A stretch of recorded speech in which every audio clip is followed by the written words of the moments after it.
Pero muy buenas noches a los que, siendo convocados, han aceptado hoy participar con nosotros, no solamente de manera presencial, sino también virtual, asincrónico, porque esta importante charla de hoy ha sido solicitada por varias universidades, como la Universidad de Panamá, en su sede central, coordinada por el licenciado Michael Vázquez, y también en su centro regional universitario de Coclé, dirigido por la profesora Gladys Cuellar.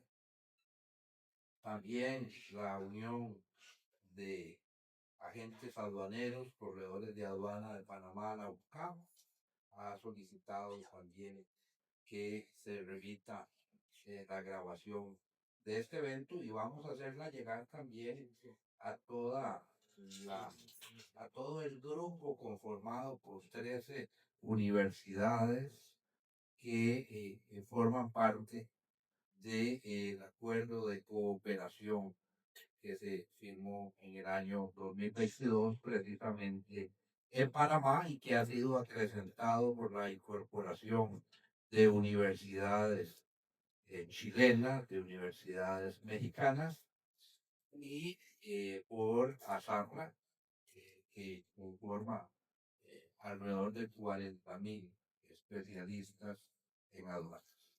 Para la Universidad Bravo Carrillo, que en este momento represento en nombre propio y en nombre del señor rector y de todo el cuerpo administrativo, universidad que nace desde 1983 bajo el auspicio y cooperación de los agentes de aduana de Costa Rica y la Universidad de Costa Rica, universidad declarada de interés público también, y que tiene programas técnicos en logística y cadena de abastecimiento, operaciones aduaneras y gestión, zonas francas, merciología aplicada, normas de origen y sus carreras de bachillerato y licenciatura en aduanas y comercio.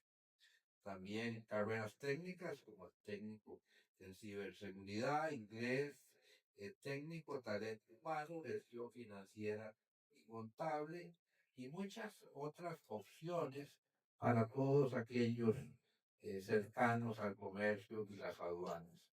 Hoy nos reúne aquí una situación que afecta a todo el hemisferio, a toda la logística, a toda la cadena de abastecimiento, y es la guerra arancelaria, que comienza también con el problema del acero arancelario, que en su momento la administración norteamericana, cargo del presidente Trump, pues ha generado toda una serie de polémicas alrededor y contrarias de alguna manera a la integración económica que los países vienen gestando desde décadas atrás.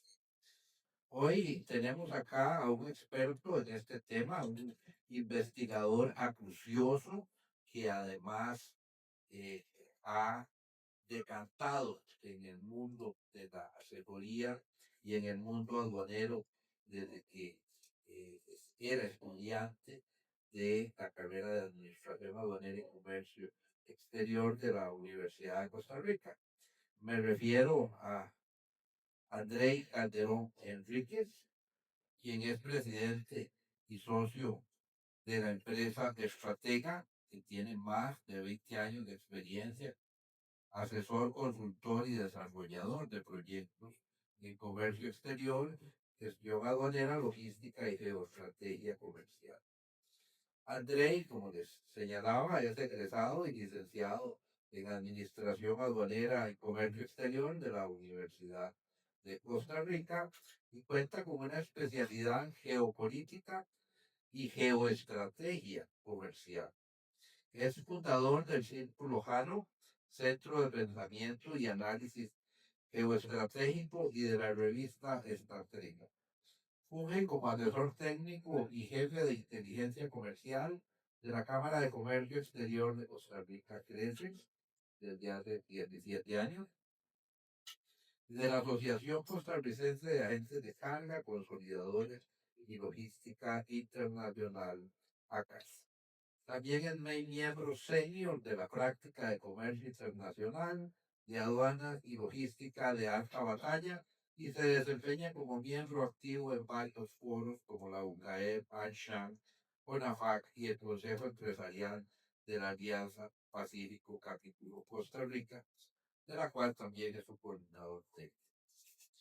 También eres docente en nuestra carrera de Administración Aduanera y Comercio Exterior de la Universidad de Costa Rica. Y reitero, un acucioso investigador en temas donde ha escogido una línea que en este momento es crucial. Un saludo entonces también para quienes conforman la red de acuerdo y cooperación en materia de aduanas y comercio. Un saludo para todos ustedes, los que hoy nos acompañan y también los que nos verán por los medios virtuales en los días que preceden a este acto que estamos llevando a cabo desde las instalaciones de la Universidad Panamericana. Don André, bienvenido y los micrófonos y este auditorio que tiene aquí y el que lo verá también por medios digitales virtuales. Estamos a sus órdenes para escuchar los productos de su acuciosa investigación. Muchas gracias.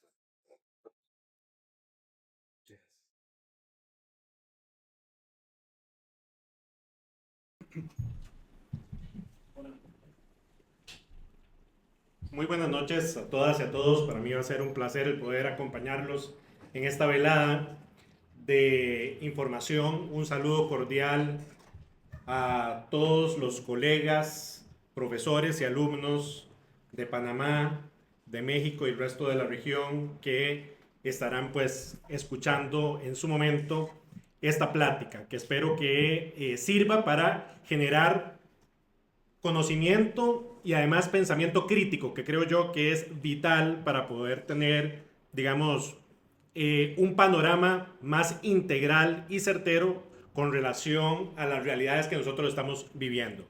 Me han solicitado que por favor esté sentado para que podamos las personas poder gozar de un mejor video, entonces así me lo voy a permitir. El acero arancelario, decía don Rodolfo, en efecto. ¿Por qué el acero arancelario? Porque el objetivo realmente que existe a hoy por parte de Estados Unidos es utilizar los aranceles como herramienta geoestratégica. En otras palabras, van a ser una presión técnica hacia los países para cumplir objetivos específicos. Y vamos a entender el día de hoy cuál es el contexto, por qué es que se toman esas decisiones en el país otrora, digamos, líder y estandarte en relación a la globalización abierta y que a hoy más bien representa un mercantilismo hacia adentro. Entonces, tal como lo comentaba, primero tenemos que arrancar por un contexto. Y precisamente Heráclito de Éfeso decía que lo único constante es el cambio. Y precisamente nosotros estamos hoy viviendo precisamente una época de constantes cambios. Y quiero hacer un paréntesis para recalcar la palabra cambio. No es un ajuste, porque es diferente. El ajuste es a corto plazo. El cambio es probablemente o a largo plazo o para quedarse. ¿Qué quiere decir esto? Estamos realmente en una era de una reconfiguración civilizatoria. Y en ese proceso de reconfiguración es donde surge la incertidumbre. ¿Por qué? Porque básicamente no sabemos ni quién guía el carro, ni hacia dónde va el carro, y nosotros, que en teoría somos los pasajeros, entonces quedamos literalmente con un desasosiego a lo interno. Pero es que esto no solamente está pasando hoy, sino que ya ha venido suscitándose a lo largo de la historia. A lo largo de la civilización humana, nosotros ya hemos experimentado procesos similares. Y a esto nosotros le conocemos como transiciones hegemónicas, que básicamente son cambios en lo que nosotros denominamos sistema mundo. Y esto quiero que tengamos, digamos, la precisión de detallar. ¿Qué es un cambio en un sistema mundo? Bueno, teóricos, por ejemplo, como Giovanni Arrighi, un sociólogo y geopolitólogo italiano que ya falleció, había generado un libro que se llamaba Caos y Orden en el Sistema Mundo, donde hacía todo un análisis sumamente preciso de todos los grandes imperios occidentales a lo largo de la historia de la civilización humana, comenzando por Roma y terminando básicamente con Estados Unidos al día de hoy. Y lo que comenzó a identificar es que estos grandes imperios tienen periodos de crecimiento, de sobrecalentamiento y luego de un debilitamiento sistémico después de ese proceso de crecimiento al tope.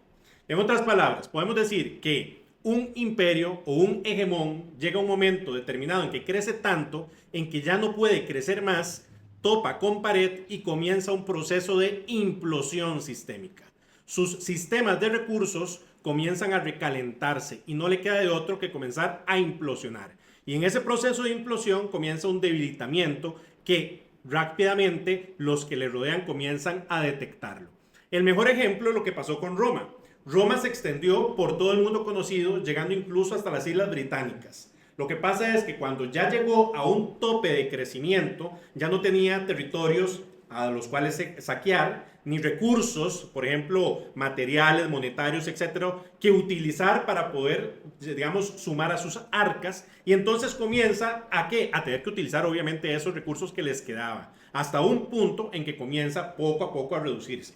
En el momento en que esos grandes imperios comienzan a desfenestrarse ellos mismos, comienzan con ese proceso de declive, claro que surgen lo que se conocen potencias emergentes. Esas potencias emergentes a hoy es lo que nosotros llamamos competidores estratégicos o mercados emergentes. Pero digamos que ha cambiado, digamos, la sintaxis, pero es básicamente lo mismo. En otras palabras, esas potencias emergentes ven que una silla va a quedar vacía prontamente y comienzan una pugna entre ellas para ver quién ocupa ese espacio que va a quedar vacío. Lo que pasa es que en el proceso de declive de ese otrora hegemón, él no quiere abandonar la silla y va a luchar hasta lo máximo para obviamente no quitar ese espacio. ¿Me voy a entender? Bueno, señoras y señores, en ese preciso momento es en el cual nosotros vivimos o estamos hoy insertos. Y este proceso comienza, no necesariamente mucha gente, muchos teóricos han hablado de que comenzó a raíz de la pandemia. No, la realidad es que esto comienza suscitándose desde el año 2008 con el crash financiero en Estados Unidos. Y a partir de ese proceso de crash financiero en Estados Unidos, que de hecho permeó al resto del mundo, porque estábamos precisamente ya en una globalización financiera expandida, es que comenzamos a identificar los primeros síntomas, digamos, que van a perpetuarse hasta la fecha de ese debilitamiento concreto de Estados Unidos. Aquí ustedes pueden ver en la gráfica precisamente ese proceso de crecimiento y decrecimiento de estas potencias internacionales. Entonces surge una pregunta. A hoy, en este momento de caos e incertidumbre, ¿el mundo seguirá estando a cargo de un único líder internacional? Porque aunque la gente no lo quiera ver así y tenga una mentalidad un poco más horizontal y más integral, la realidad es que el sistema mundo ha estado dominado después de la Segunda Guerra Mundial y después de los pactos establecidos en Bretton Woods, después de los años 40, por básicamente el mundo euroatlántico, por Estados Unidos y sus influencias con lo que a hoy nosotros conocemos como la Unión Europea. ¿Y qué es lo que pasa? Que la pregunta del millón es si Estados Unidos va a tener la suficiente capacidad, ya no solamente económica, militar, tecnológica o política o incluso cultural, para mantenerse por más tiempo en esa posición privilegiada, o si más bien va a tomar la decisión de, al verse en un declive claro, a comenzar a compartir ese pastel.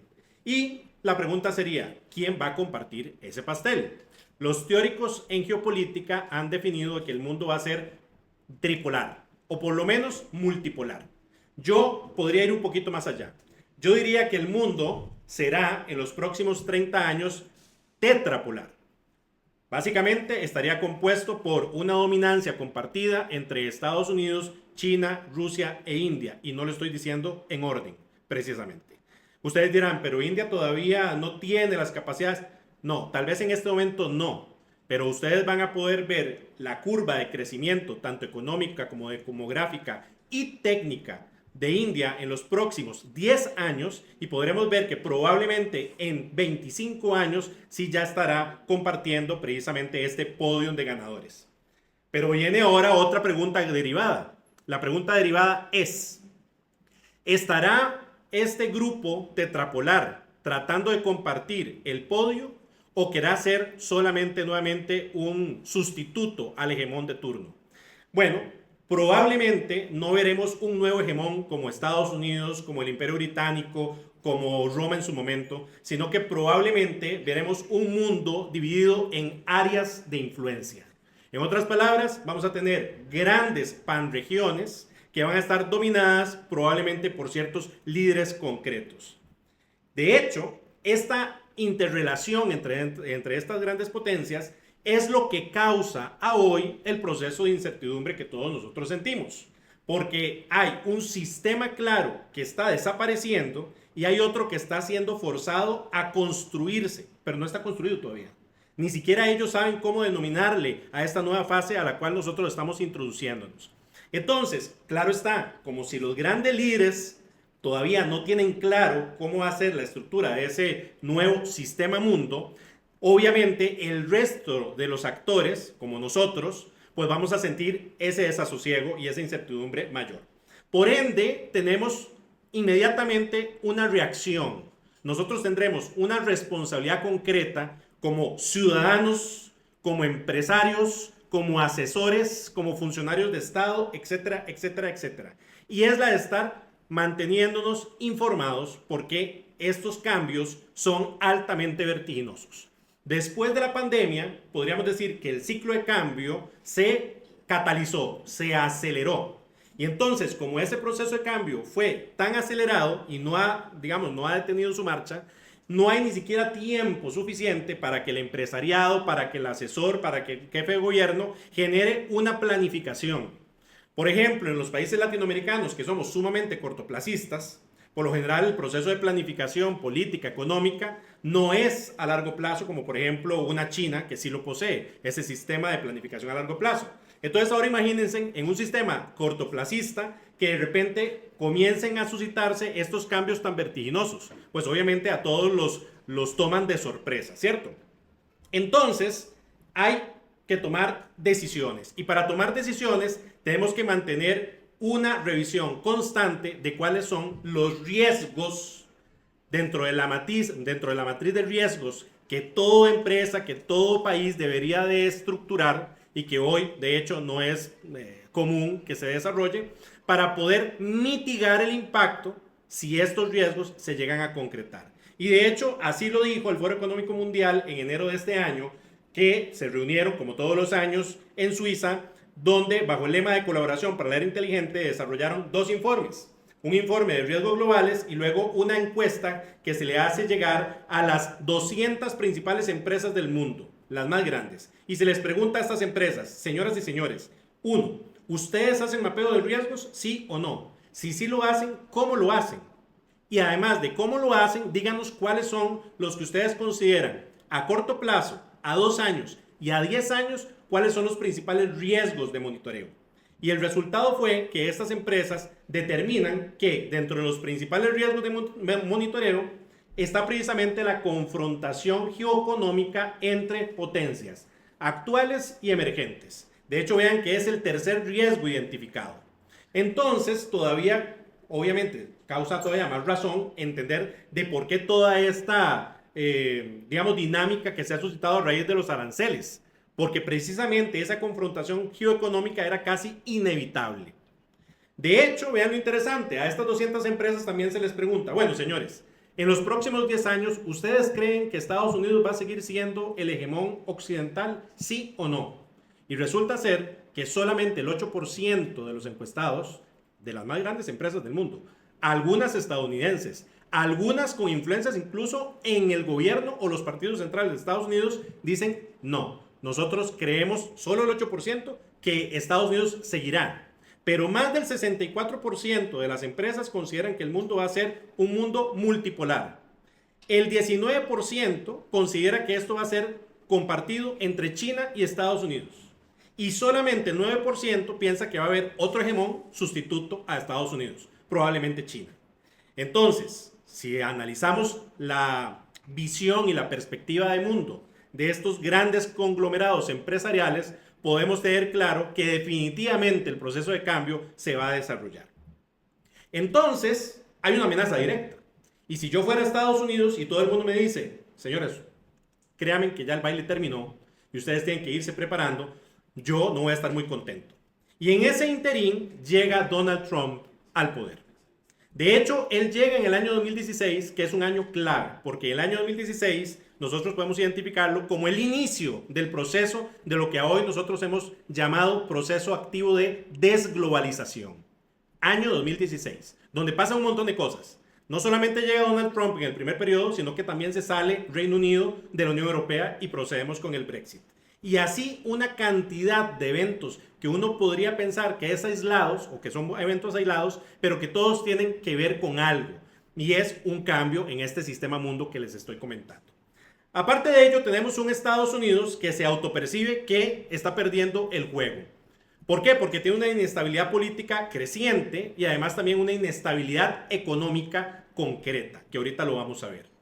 Pero es que lo que pasa a lo interno de Estados Unidos es un reflejo de lo que está suscitándose en el mundo entero. Y es que en el mundo entero, a hoy tenemos dos cosmogonías, dos visiones de mundo completamente diferentes y diametralmente opuestas, que ya no son izquierda y derecha. Esos ya son términos completamente anacrónicos. El que ustedes digan, yo soy partido derecha, yo soy partido izquierda, eso, vamos a ver, esos momentos concretos en la historia ya pasaron. A hoy las conversaciones macro a nivel político y económico es si un estado o un grupo de estados son o soberanistas o globalistas. ¿Y cuál es la gran diferencia? Bueno, los globalistas son aquellos que consideran que los estados ya están suficientemente maduros y preparados para hacer un cambio y que la soberanía de las decisiones básicas de los países no sea tomada por el Estado, sino por instituciones multilaterales supranacionales. En otras palabras, que las Naciones Unidas o la OMC o la Organización Mundial de la Salud sean los que generen un concierto de las naciones supranacional y que sean los que determinen el orden de los países. Tenemos países concretos que tienen esa identidad. Por ejemplo, toda la Unión Europea, exceptuando tal vez la Italia de Meloni, y la Hungría de Orbán, tenemos a Canadá, etc. Pero luego tenemos los países soberanistas, que no es que desprecien el multilateralismo, es que no creen que los países estemos todavía, digamos, lo suficientemente maduros o preparados para dar ese salto. Porque todavía consideran que hay ciertas instituciones clave, como por ejemplo la Organización Mundial de Comercio, que tiene ciertas falencias que se tienen que corregir. Entonces, estos países soberanistas creen realmente que aún las decisiones país tienen que ser tomadas por el Estado. Uno de esos países es el Estados Unidos de Trump, o por ejemplo El Salvador de Bukele, o por ejemplo la Argentina de Milei. ¿Me doy a entender? Entonces, hay un choque de visiones claro. Aparte de ello, tenemos una visión neomercantilista. ¿Y por qué se suscita esa nueva visión de volver al mercantilismo y de ya tratar de generar un comercio hacia adentro? Bueno, por lo menos Estados Unidos ha dicho que es debido a situaciones de seguridad nacional, pero tenemos que entender por qué. Y todo surge a raíz de los años 70, cuando comenzamos con el proceso de deslocalización activa de las empresas. En los años 70, las grandes empresas americanas y estadounidenses comienzan a crecer de una forma vertiginosa y ya sus propios países no les era suficiente para poder tener un crecimiento económico estable y suficiente. Entonces tienen que migrar sus producciones a otros lugares en el globo donde sus costos productivos sean obviamente menores y por ende la eficiencia de producción sea mayor y obtener mayores réditos. Y ahí es donde surge básicamente la institucionalidad de lo que hoy nosotros conocemos como empresas multinacionales o transnacionales. Lo que pasa es que se supone que esto iba a ser la excepción a la norma y se convirtió en la norma. Y a hoy estos grandes núcleos de poder, Estados Unidos o la Unión Europea, están casi totalmente deslocalizados. Entonces, por ejemplo, si llega a hoy Estados Unidos y dice, bueno, ¿qué pasa si realmente mañana me voy a hacer un enfrentamiento convencional con China? Que ya no se dice enemigo, se dice competidor estratégico. Y entonces voy a tener un enfrentamiento con un competidor estratégico. Y necesito tanques, necesito tecnología, necesito armas. Bueno, tráigame el acero, tráigame los clavos, tráigame la tecnología. Señor presidente, no podemos. ¿Por qué? Porque todo está en China. ¿Me van a entender? En otras palabras, para yo poder actuar en un proceso activo, digamos, de algún tipo de conflicto, resulta que el propio Estado que quisiera activar ese proceso de conflicto va a requerir del competidor estratégico para el suministro de lo que realmente necesita activar. Entonces se ven obviamente en una dicotomía de seguridad concreta. Por eso es que Estados Unidos habla de que tiene un tema de seguridad nacional y de seguridad económica por su relación desfavorable en la balanza comercial con China y con otros estados. Aparte tenemos, como les decía, un Estados Unidos resquebrajado económicamente. Por ejemplo, Estados Unidos consume al año, de forma anual, 20 trillones de dólares. Además, importa anualmente 3 trillones de dólares. Pero es que para el año 2024, la deuda de los Estados Unidos ascendía a 36 trillones de dólares. A hoy, de hecho, ya subió a 38 trillones de dólares.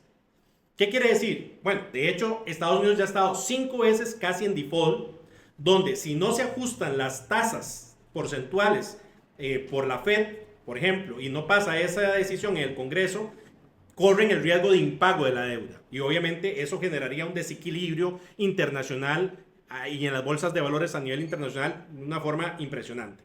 Entonces, ¿qué quiere decir? Realmente el poderío que se percibe de esa economía boyante que se visualiza en las películas de Hollywood de Estados Unidos, en las series, en los medios de comunicación tradicionales, no es tal. De hecho, a hoy Donald Trump lo sabe. Donald Trump, de hecho, ha ido ya incluso al Fuerte Knox a hacer un proceso de revisión que la propia Fed le ha negado la autorización para poder visualizar las arcas. Y ustedes dirán, ¿y por qué? Porque realmente no tiene Estados Unidos a hoy todo el oro que dicen los números que realmente está registrado. Entonces, ellos se autoperciben que tienen un problema y entonces tienen que buscar formas para tratar de solucionar ese problema. Pero mientras que están en ese dime y direte de políticas internas, porque tienen que luchar además con las fuerzas internas de su país, globalistas en este caso, que están en contra de la visión país que tiene Estados Unidos, estos dos señores cada vez están más integrados. Entonces, mientras que Estados Unidos está cayendo y tratando de mantenerse a flote, China y Rusia se han acercado como nunca. De hecho, el causante del mayor acercamiento entre China y Rusia no fue Donald Trump, fue Barack Obama. Fue en la época de Obama donde también por una lucha de egos política internacional se aleja de Rusia por una parte, se aleja de China por otra y entonces China y Rusia dicen pues unámonos nosotros y comienzan un proceso de relación estratégica y sistémica que a hoy no se sabe todavía, digamos, los alcances verdaderos, digamos, de ese convenio.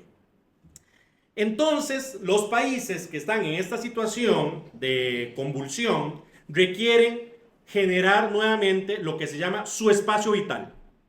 Tienen que readecuarse en un sistema de espacio vital, sí o sí. Porque tenemos por un lado una Rusia que aún allende las sanciones que Europa y Estados Unidos le ha colocado, más bien tienen procesos de crecimiento activo de su economía.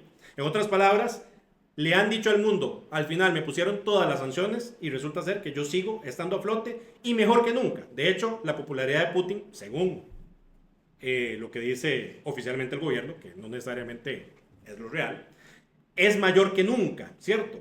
Entonces, ¿qué pasa? Tenemos un país que es el país más grande en territorio del mundo, que tiene la capacidad de explotación de recursos estratégicos, digamos, a bocajarro.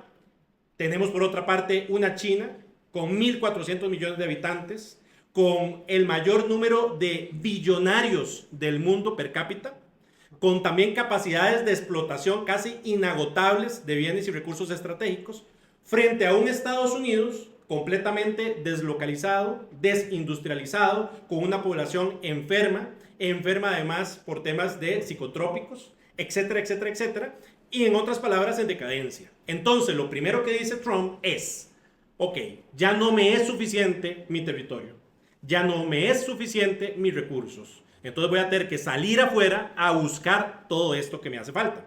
Esto no es teoría nueva.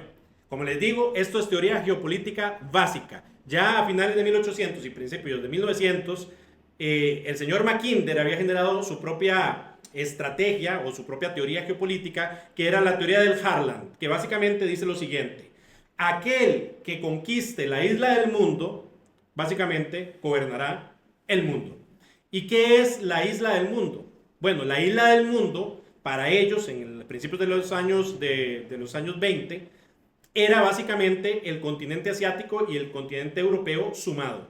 Y dentro de esta isla del mundo hay un Heartland, está el corazón del mundo. Y vean lo curioso, para que veamos que no necesariamente las cosas pasan por casualidad. ¿Cuál es ese Heartland de las teorías de principios de siglo? Ucrania. Precisamente el centro de Asia y el centro de Europa Oriental es lo que se había identificado como Heartland. Entonces, a hoy, en este proceso nuevamente de convulsión, de redefinición de espacios, es curioso que se esté suscitando precisamente la guerra entre Ucrania y Rusia para precisamente tratar de identificar cómo captar ese espacio antes robado. También entonces es más lógico que venga Trump y diga, quiero Groenlandia o quiero el canal de Panamá, porque tengo que hacer un frente competitivo con esos megamonstruos, con Rusia y con China. ¿Me doy a entender? Pero es que Groenlandia no solamente es porque tiene recursos naturales y tierras raras y recursos de minerales estratégicos, es que también está en el norte ártico y resulta ser que a nivel de comercio internacional hay algo vital, y es que se está desarrollando lo que se llama la ruta ártica. Y la ruta ártica es aprovechar precisamente el calentamiento global, digamos, el derrite de los casquetes polares, sobre todo del norte, para que esa ruta que antes era intransitable, y de hecho solamente buques manejados con energía atómica de producción rusa podían surcar esa ruta polar y romper los hielos. De hecho, se habla que en la reciente reunión en Alaska entre Putin y Trump, parte de las negociaciones y de los, digamos, objetivos alcanzados fue la venta, oigan lo que les estoy comentando, la venta de uno de estos rompehielos nucleares de Rusia hacia Estados Unidos, porque hoy Estados Unidos no tiene la tecnología de rompehielos para poder comenzar a explotar esa ruta ártica. Y ustedes dirán, ¿qué tan importante es? Muy sencillo. Si hoy, por ejemplo, yo de China a Estados Unidos duro alrededor de 30 días en tránsito para un contenedor de 40 pies, por la ruta ártica podría reducirlo a 12 días. ¿Es o no es importante a nivel de comercio internacional? Claro que sí.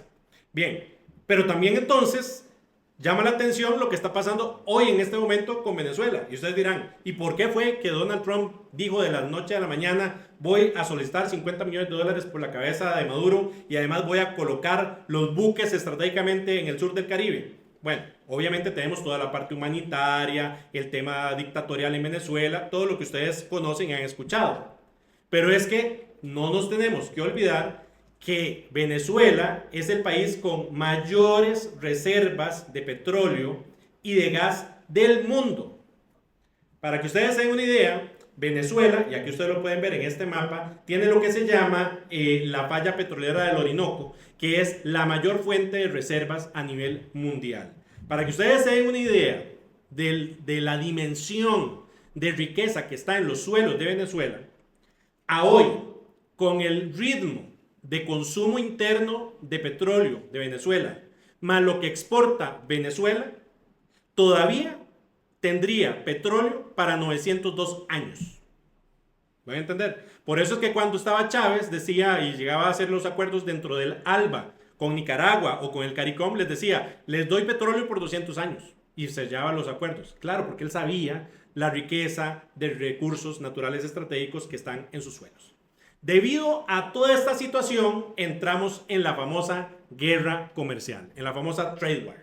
¿Por qué? Porque ya tenemos claro que se tiene que redefinir el espacio vital de los Estados Unidos y ya sabemos que hay una nueva cosmovisión política mundial soberanista que impulsa ese neomercantilismo. Entonces ellos dicen, ok, entonces tenemos que hacer una lucha económica, primero que nada, porque no podemos tirarnos a hacer una lucha militar tradicional, porque probablemente esto llegaría a un nivel de escalamiento de un conflicto nuclear. Y al final, para nadie es un negocio llegar a un conflicto de envergadura nuclear. Entonces, la primera opción es generar lo que se llama una guerra proxy, que es a través de diferentes formas alternativas al mismo tiempo. Puede ser una guerra tecnológica al mismo tiempo que hay guerra mediática, al mismo tiempo que hay guerra financiera y económica, etc. Y entonces viene Estados Unidos y comienza con el proceso de la guerra arancelaria. Y vemos un enfrentamiento nuevamente de dos visiones políticas y de dirección y de negociación. Por una parte, el arte de la guerra es un sur representado por China y por otra parte, The Art of Deal, el famoso libro que dijo Trump que él escribió, le escribieron, pero digamos que él dio parte de las ideas, que es el arte de negociar. Y es lo que nosotros estamos viendo hoy en día. Vean la diferencia de cómo ha cambiado el mundo en los últimos años. Para el año 2000, el principal socio comercial en exportaciones e importaciones del mundo era Estados Unidos. Y ustedes lo pueden ver aquí, viendo cuáles países eran los principales, digamos, compradores de Estados Unidos en el año 2000. Pero vean ahora el mundo para 2024. Está rojo. En otras palabras, ha sido sustituido por China. Y eso no es conveniente para Estados Unidos. Estados Unidos hoy tiene un déficit en la balanza comercial con China de alrededor de los 300.000 millones de dólares. Algunas cifras los llevan a 415.000 millones de dólares, pero anda por ahí. El punto es que es una cantidad ingente, digamos, de dinero de desfase. Entonces Trump decide utilizar, bueno, uno habla de Trump porque es la cara visible, pero realmente hay grupos ideológicos y económicos detrás que son los que generan, digamos, los prospectos teóricos. Y dice, yo soy un hombre de aranceles. Y entonces creo en los aranceles como instrumento punitivo. Aquí tenemos que quitarnos lo primero de la mente, y es que las acciones de Trump no son técnicas. Entonces nosotros como estudiantes de aduanas y comercio, si tratamos de entender la dinámica arancelaria que está imponiendo Estados Unidos desde la teoría de los acuerdos de la Organización Mundial de Comercio y los derechos que están suscritos dentro de los tratados de libre comercio, nos vamos a perder. Porque él no basa sus decisiones en técnica. Y por ejemplo, el Ministerio de Comercio Exterior de nuestro país tiene que entender eso. Las decisiones son meramente políticas. Y aquí lo vamos a ir entendiendo. Comienza un tire y afloje porque el principio de la guerra, bueno, de hecho la guerra arancelaria comienza en 2018, en el primer periodo de Trump. La gente piensa que después de que sale Trump y entra Biden a Estados Unidos, la guerra terminó. No, lo que terminó fue la mediatización de la guerra arancelaria. Pero Biden mantuvo las mismas medidas arancelarias de Trump, nunca las desescaló. Es más, impuso más aranceles y eso la gente tampoco lo sabe. Lo que pasa es que mediáticamente no se hablaba de ello. Vean qué curioso. Entonces entramos a la nueva administración Trump todavía con las espaldas de las decisiones arancelarias que había tomado Trump desde el primer gobierno más las de Biden. Y él identifica como primer punto de ataque a China. Y es hasta después cuando se da cuenta que China no va a aflojar, porque comienza literalmente en un proceso de retaliación mutua. En otras palabras, yo te pongo 5, yo te subo 10, yo ahora te pongo 15, y resulta ser que China en ningún momento dijo hasta aquí, sino que digo, síganme poniendo y yo voy a poder hacerle frente, básicamente. Entonces ahí es donde hay un cambio en la percepción de Trump que dice, no podemos seguir atacando solamente a China. Vamos a estandarizar, digamos, la política ofensiva. Y ahí es donde entra el Día de Liberación Arancelaria promulgada por Donald Trump el 2 de abril del año 2025 a través de la orden ejecutiva 14.257. donde instituye un arancel adicional al arancel base que ya tenía Estados Unidos. Y aquí quiero ser muy claro. La gente ha preguntado y en prensa me ha preguntado, etcétera, pero ¿cómo es que Donald Trump o Estados Unidos está imponiendo un arancel si ya nosotros tenemos CAFTA, si ya nosotros tenemos un tratado de libre comercio? Es que él no está alterando CAFTA, no está alterando el arancel negociado dentro del tratado de libre comercio. Crea un arancel adicional completamente aparte a los valores negociados dentro de CAFTA. ¿Me voy a entender? Tanto esa parte del arancel, que hoy yo, si quisiera, por ejemplo, exportar este celular a Estados Unidos, yo para exportarlo lo voy a tener que declarar en una declaración aduanera de exportación bajo la clasificación arancelaria del celular. ¿Estamos de acuerdo?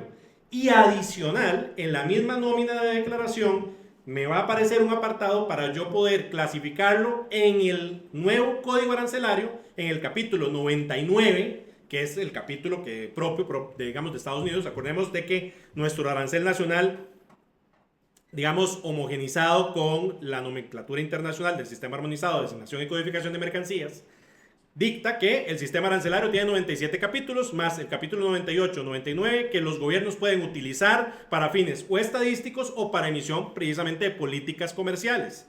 Y Estados Unidos nos está dando clases gratuitas porque algunos de nosotros nunca habíamos visto esto en implementación y ¡pum!, lo implementa. Capítulo 99 y comenzamos con subpartidas, por decirlo así, donde cada tipo de país que tiene alguna forma punitiva de acción arancelaria se abre una nueva partida. Entonces, por ejemplo, Corea del Norte tiene una clasificación diferente a los países que hoy tienen un 10%, etcétera, etcétera, etcétera. ¿Ok?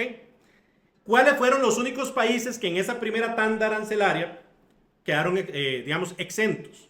México y Canadá, Rusia, Bielorrusia, Cuba y Corea del Norte. ¿Pero por qué quedaron exentos? En el caso de Rusia, Bielorrusia, Cuba y Corea del Norte, porque ellos tienen tratamientos arancelarios, sancionatorios completamente diferentes por temas políticos. ¿De acuerdo? Por ejemplo, las sanciones con Rusia. Pero, aparte de ello, tenemos a México y a Canadá, que están dentro del TMEC, que es el NAFTA 2.0, ¿cierto? El Tratado de Libre Comercio de América del Norte. Entonces, debido a que es de interés geoestratégico para Estados Unidos, les dice, ok, vamos a hacer una cosa, como de por sí nosotros estamos en TMEC y además somos países fronterizos, a ustedes les voy a asignar un arancel del 25% para toda aquella mercancía que esté fuera del TMEC. En otras palabras, que no cumpla origen de mercancías dentro del tratado, que realmente son las menos mercancías. Y la mayor cantidad de mercancías que sí cumplen, digamos, a nivel de origen de mercancías, siguen entrando cero arancel dentro de TMEC. ¿De acuerdo? Este es el basamento legal y de hecho, como ustedes ven, el sustento, estas famosas órdenes basadas en el artículo 301 de la Carta de Comercio de los Estados Unidos, entre otras, se basan, si ustedes se van y buscan esta normativa, específicamente en temas de seguridad nacional y seguridad económica. Bueno, resulta ser que antes de que nos emitieran los primeros aranceles, nos llega, digamos, una semana antes, de hecho, un informe que había hecho el USTR, que es el Departamento de Comercio de los Estados Unidos, donde dice barreras arancelarias de comercio. Y cada uno de los países del mundo tiene un apartado. Entonces venía el apartado de Alemania, de Israel, de Costa Rica, y cada uno de esos países generaba un listado donde Estados Unidos decía, yo considero que usted no está siendo, digamos, lo suficientemente abierto conmigo y debido a X, Y, Z. Por ejemplo, en el caso de Costa Rica, se considera que Costa Rica es una economía cerrada en los siguientes rubros. Por ejemplo, tiene un impuesto de selectivo consumo que para Estados Unidos, en el momento en que la mercancía estadounidense ingresa a mercado nacional, además se le tiene que poner ese impuesto, cambia obviamente el tema de costeo de la mercancía y se vuelve menos competitiva versus la mercancía local. O por ejemplo, dice, bueno, es que si yo exporto whisky estadounidense a Costa Rica, los licores nacionales basados en la FANAL pues tienen un tratamiento del impuesto específico a licores diferenciado. Entonces, pues yo salgo perdiendo. Temas así. O por ejemplo, dicen en el caso de SENASA, es que las fincas en Estados Unidos, si yo quiero exportar, por ejemplo, carne porcina, tienen que pasar un proceso muy engorroso y muy largo de tramitación para acreditar esa finca para que pueda ser exportadora a Costa Rica. Entonces, yo quiero que me bajen esos requisitos. O, por ejemplo, un tema muy delicado para los estadounidenses era el tema de la papa, que en ese momento estaba vetado por el Servicio Fitosanitario de vender papa de mesa, digamos, estadounidense. Pero vean qué curioso, vuelvo a repetir el tema técnico versus político. ¿Cuáles son los estados de Estados Unidos que más exportan papa? Los estados republicanos. Entonces, ¿por qué pusieron la papa en el compendio del USTR? Porque era un mandato del propio Partido Republicano que representa el propio Donald Trump. Y bueno, ¿qué pasa? Ese pliego llega a Costa Rica y el Ministerio de Comercio inmediatamente lo toma, convoca de hecho al sector privado, nos cuenta que llegó esta situación y que viene el tema de arancelario. Viene Donald Trump y hace el llamamiento y impone los aranceles al mundo. Se supone que estas temáticas adicionadas a si un país tenía balanza comercial favorable o desfavorable con Estados Unidos, iba a ser el tema de por qué Estados Unidos nos puso o no nos puso un arancel, y por ende, ustedes podrían decir, esto se resuelve de dos formas. Uno, si nosotros comenzamos a tener balanza desfavorable con Estados Unidos y además si subsanamos todos estos puntos.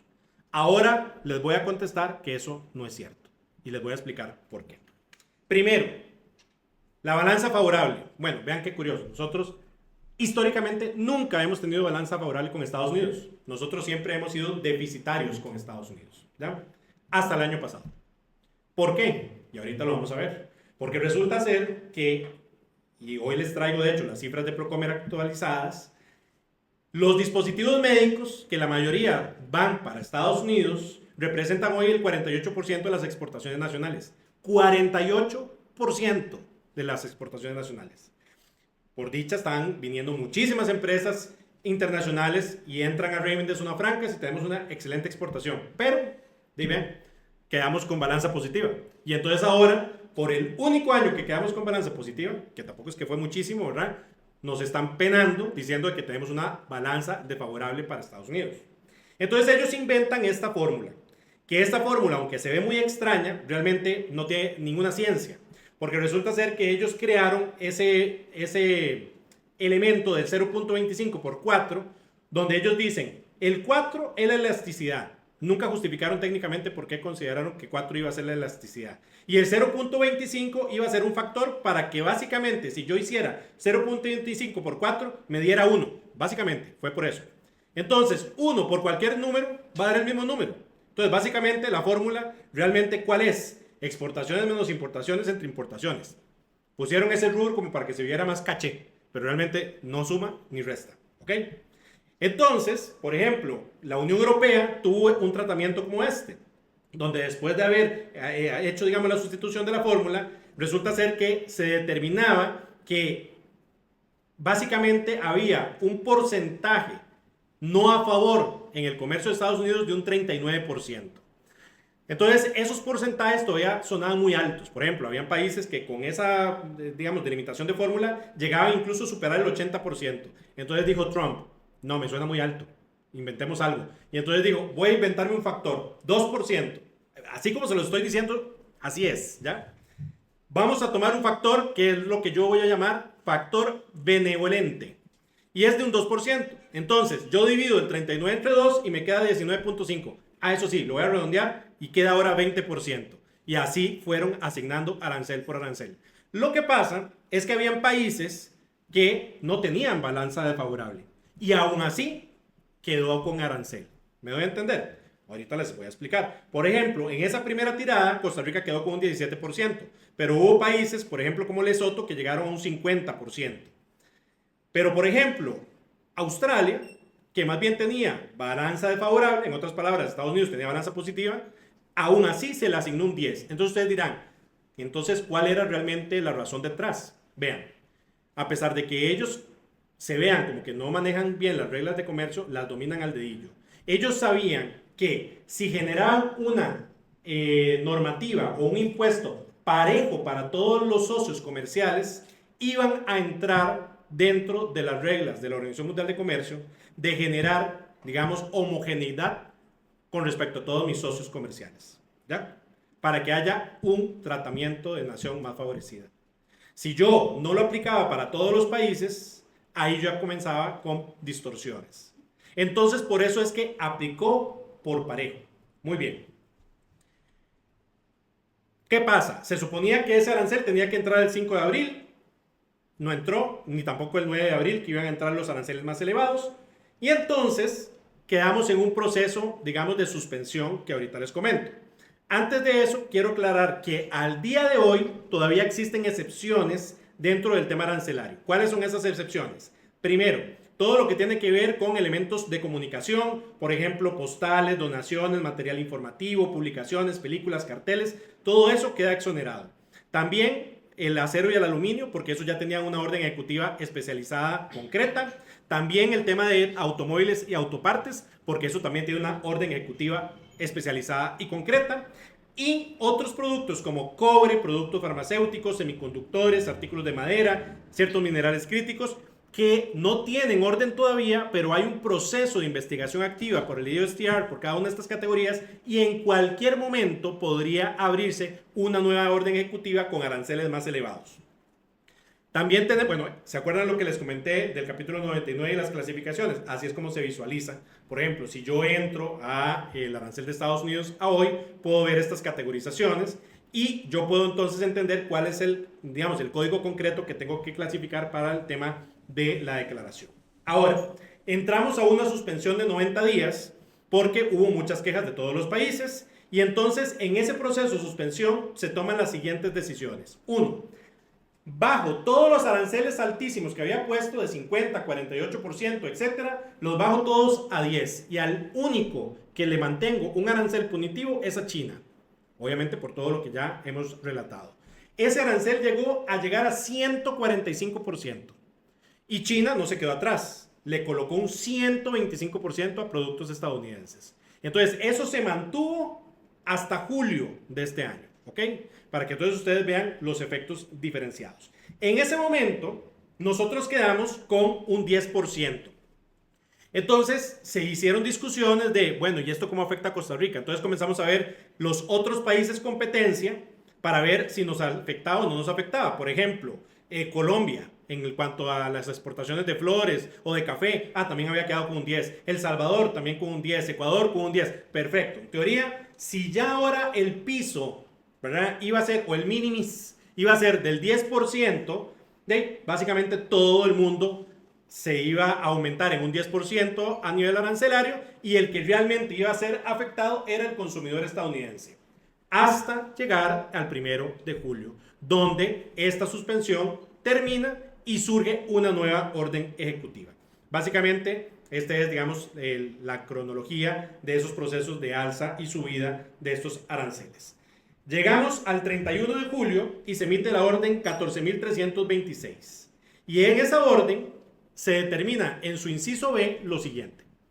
Todo país que ya haya cerrado negociaciones conmigo o que esté en proceso de negociaciones o que para el USTR o para el gobierno de Estados Unidos es un país amenazador, va a quedar dentro del anexo 1 de esta orden ejecutiva y va a tener arancel diferenciado.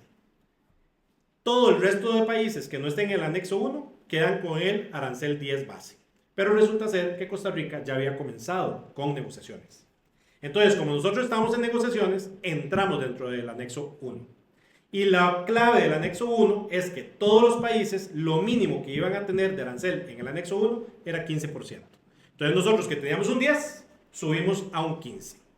Obviamente hubo, bueno, pues la explosión que hubo a nivel mediático, los empresarios se quejaron, el Ministerio de Comercio no lo veía venir, nunca se avisó que esto iba a pasar y les voy a comentar la realidad. La realidad es, y esto lo sabemos directamente por funcionarios del gobierno de Estados Unidos, que en el momento en que Donald Trump emite el 31 de julio esta nueva orden ejecutiva, ni siquiera el USTR sabía que se iba a emitir la orden ejecutiva ese día. Entonces, habían ciertos documentos de negociación en cuentas de Costa Rica que ni siquiera habían sido terminados de revisar. De hecho, por eso es que el Ministerio de Comercio Exterior a hoy va para una tercera ronda de negociación con Estados Unidos. El proceso está en activo. Pero hay una característica importante y es el por qué. Bueno, resulta ser que Trump, cuando hace la suspensión arancelaria, creía que en 90 días, y así lo lanzó, en 90 días voy a lograr 90 negociaciones comerciales internacionales. Y solo alcanzó 6. En otras palabras, frente a su pueblo, frente a su base política, había fallado. Solamente en 90 días logró cerrar 6 negociaciones. Y hay una situación también, y es que no sé si ustedes saben, pero el próximo año, en noviembre, se dan las elecciones de medio periodo de Estados Unidos. Y entonces ellos comienzan un año antes en proceso electoral, y de hecho ya Trump está en campaña, básicamente. Porque sabe que la situación económica sigue y probablemente le vaya a explotar en las manos. Entonces él tiene a fuerza que generar algo efectivo, populista, llamémoslo así, que sea visible para su electorado. Porque después del enfrentamiento que tuvo Estados Unidos con Irán e Israel, donde terminó interviniendo, después de que Trump había dicho en campaña electoral que no iba a intervenir en ningún conflicto armado, quedó de a la caída con su propia fuerza electoral. Entonces ahora tiene que subir las expectativas de esa fuerza electoral.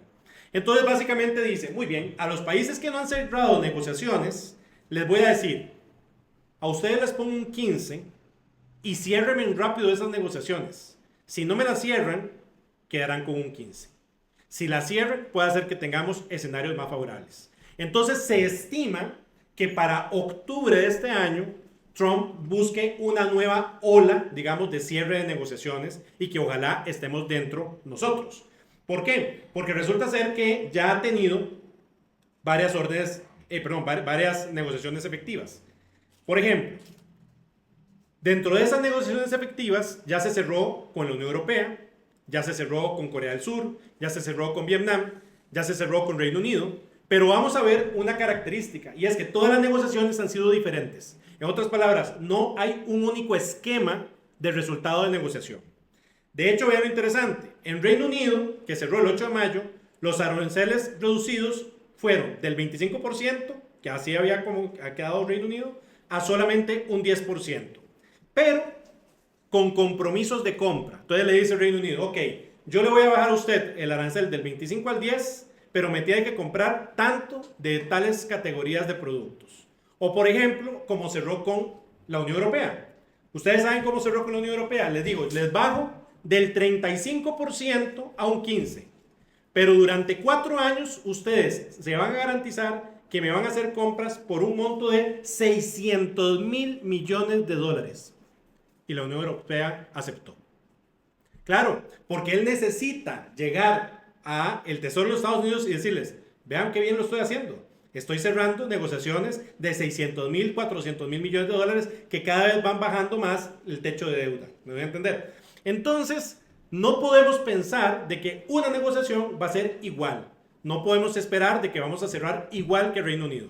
Pero sí nos dan posibilidad a nosotros como Ministerio de Comercio Exterior, posibilidad de ver los diferentes escenarios, el famoso MAPAM, ¿verdad? La mejor alternativa para una negociación que yo pudiera activar. Porque entonces yo podría decir, bueno, yo podría identificar sectores productivos nacionales que queden en un 15, que no sean ni los más importantes para mí, pero que se vean, digamos, positivo el proceso de, digamos, de aceptación ante Estados Unidos, que mis sectores sensibles queden en un 10 y tal vez sistema de cuotas en algo. Podría ser. Por ejemplo, la negociación que quisiera el Ministerio de Comercio Exterior es volver al escenario CAFTA, o sea, básicamente tener un piso de cero. Eso lo vemos muy poco viable. Podríamos alcanzar un 0% en ciertas categorías de productos ligadas a las empresas estadounidenses. Por ejemplo, el tema de microprocesadores o el tema ligado a industria tecnológica que Estados Unidos está interesado en que se siga desarrollando en esta inversión de friendshoring, nearshoring, ¿ok? Pero de ahí para afuera vemos muy difícil que mejoremos el 10% tope. Porque no es porque es Costa Rica, es porque es una decisión global. Y eso lo tenemos que entender. Para que vean ustedes el grado de decisión global, que a Israel le mantuvo el 17%. Y ustedes saben lo que significa Israel para Estados Unidos. Entonces estamos hablando que es el compadre de la mesa y aún a él le estoy poniendo el 17%. Es más, Netanyahu llegó a la Casa Blanca y salió con el mismo 17%. ¿Ya? Luego tenemos otras cosas menos, digamos, razonables. Por ejemplo, llega a Brasil y dice, yo le sigo comprando petróleo a Rusia. Ah, usted le sigue comprando petróleo a Rusia. Ahora usted va a tener un arancel de 50%. Pero ahí no hay nada de técnica, me voy a entender. Ahí no fue como, bueno, aranceles tanto, nada, nada. Usted sigue comprando a Rusia 50%. O por ejemplo Canadá. Es que resulta ser que en Canadá se tomó la decisión entre Canadá, Reino Unido y Australia a que en la próxima sesión de las Naciones Unidas los tres países en conjunto van a aceptar el Estado de Palestina. Y entonces, ustedes van a aceptar el Estado de Palestina. Es que no pueden, porque Israel no quiere que ustedes acepten el Estado de Palestina. Y yo tengo muy buena relación con ellos. Van con un 35% de arancel. O sea, el 25% que habían logrado con lo del TEMEC, ahora se le sube a 35% por el tema de Palestina. Es más, así está indicado en la orden. ¿Me voy a entender? O, por ejemplo, Brasil. Brasil tiene dos situaciones. No solamente porque es un líder dentro de los BRICS, sino que tienen en este momento a una situación especial política con un íntimo amigo del gobierno de Trump, que es Jair Bolsonaro. Está bajo acuartelamiento en el hospital porque se le está acusando de haber incitado un golpe de Estado. Entonces Estados Unidos dice que los derechos humanos de Jair Bolsonaro están siendo violentados y como Brasil violenta los derechos humanos, tiene ahora un 50% de arancel. O sea, volvemos a lo mismo, no es tema técnico. Entonces aquí venimos a una situación complicada que para nosotros, nuevamente, estudiantes de aduanas, comercio internacional, es difícil de procesar. Y es que nosotros crecimos y estudiamos bajo el concepto de las reglas de juego de la Organización Mundial de Comercio, de un órgano de solución de diferencias y de una seguridad jurídica otorgada por los acuerdos comerciales y los acuerdos multilaterales. Y uno de los padres de ese sistema ahora está diciendo, no creo en el sistema de solución de diferencias, no creo en la seguridad jurídica de los tratados. Es más, vayan y acúsenme ante la OMC. ¿Me doy a entender? De hecho, vean lo interesante. Solamente Canadá ha impuesto aranceles de retaliación y ya tomó la decisión de que los va a quitar. De hecho, tomó la decisión esta semana. Y el único que ha abierto proceso ante la OMC es China, que ha abierto 2 contra Estados Unidos. Porque es el único que le puede hacer frente. El único. Entonces, de hecho, la primera decisión que se tomó aquí en el país fue jamás va a salir Costa Rica diciendo, bueno, si usted me pone 15, yo también le pongo 15. Jamás. Eso hubiera sido una decisión garrafal, así que por lo menos fueron muy consecuentes los líderes, digamos, a nivel nacional. ¿Estamos de acuerdo? Ahora, ustedes dirán, ¿y esto por cuánto tiempo más podrá durar? Bueno, hay dos hipótesis. La primera hipótesis es de que esto cierre con el cierre, digamos, del gobierno de Trump. Lo que pasa es que ya a hoy se visualiza al vicepresidente de Estados Unidos, J.D. Vance, como el futuro candidato para ser, digamos, el siguiente después de Trump, que, ojo, a veces él es, de hecho, ¿cómo les podría decir? Tiene una visión política más revolucionaria que el propio Trump. Entonces podríamos hasta incluso tener hasta una sorpresa. Entonces, si siguiera el mismo partido impulsado por la fuerza trumpista, ¿verdad? Que ellos se autodenominan Patriots en Estados Unidos, ¿ok? Podríamos ver la continuidad de este modelo económico. Pero si no hay continuidad del partido, ya sea dentro del propio republicano o porque entra el Partido Demócrata, pues es casi probable que esto va a haber un proceso de desmantelamiento. Pero hay un enorme pero. Y es que esto sí ha sido efectivo para los Estados Unidos. ¿Qué tan efectivo? Que a hoy, en julio, a cierre de julio, se habían recaudado 29.600 millones de dólares. En mayo fueron 8.200 millones. En junio, 22.200 millones. Según los análisis y en perspectiva, si se sigue así, el año Estados Unidos va a cerrar muy probablemente con alrededor de 310.000 millones de dólares recaudados en aranceles. Y aquí viene lo interesante. ¿Cuánto recoge el IRS, o sea, el Ministerio de Hacienda, por decirlo así, en Estados Unidos por impuesto de renta? Alrededor de 366.000 millones. Y ellos están recaudando 316.000 millones con aranceles. Casi lo mismo que se recoge en Hacienda. ¿Me voy a entender? Entonces, para ellos es sumamente efectivo. Entonces ustedes me dicen, quítelo ya, está loco que lo voy a estar quitando. Si estamos logrando el objetivo, ahora, la pregunta es, ¿eso también tiene una repercusión boomerang? Claro, la repercusión boomerang es sobre sus consumidores. Y el gobierno de Estados Unidos lo sabe. Pero el gobierno de Estados Unidos también sabe lo siguiente, que a nosotros se nos olvida, que Estados Unidos es el país más consumista del mundo. ¿Se acuerdan la cifra de 20 trillones de dólares anuales en consumo que tiene Estados Unidos? Entonces, básicamente ellos dicen, tranquilos, Estados Unidos, aunque yo le siga subiendo los precios, va a seguir comprando. Y resulta ser que eso se ha demostrado. Si ustedes se van a hoy a Cadesco, por ejemplo, la Cámara de Exportadores, o le preguntan a cualquier empresario exportador, los efectos negativos para Costa Rica todavía no son tan palpables, porque aún a hoy el consumidor y las grandes empresas importadoras estadounidenses están aglutinando ese impacto.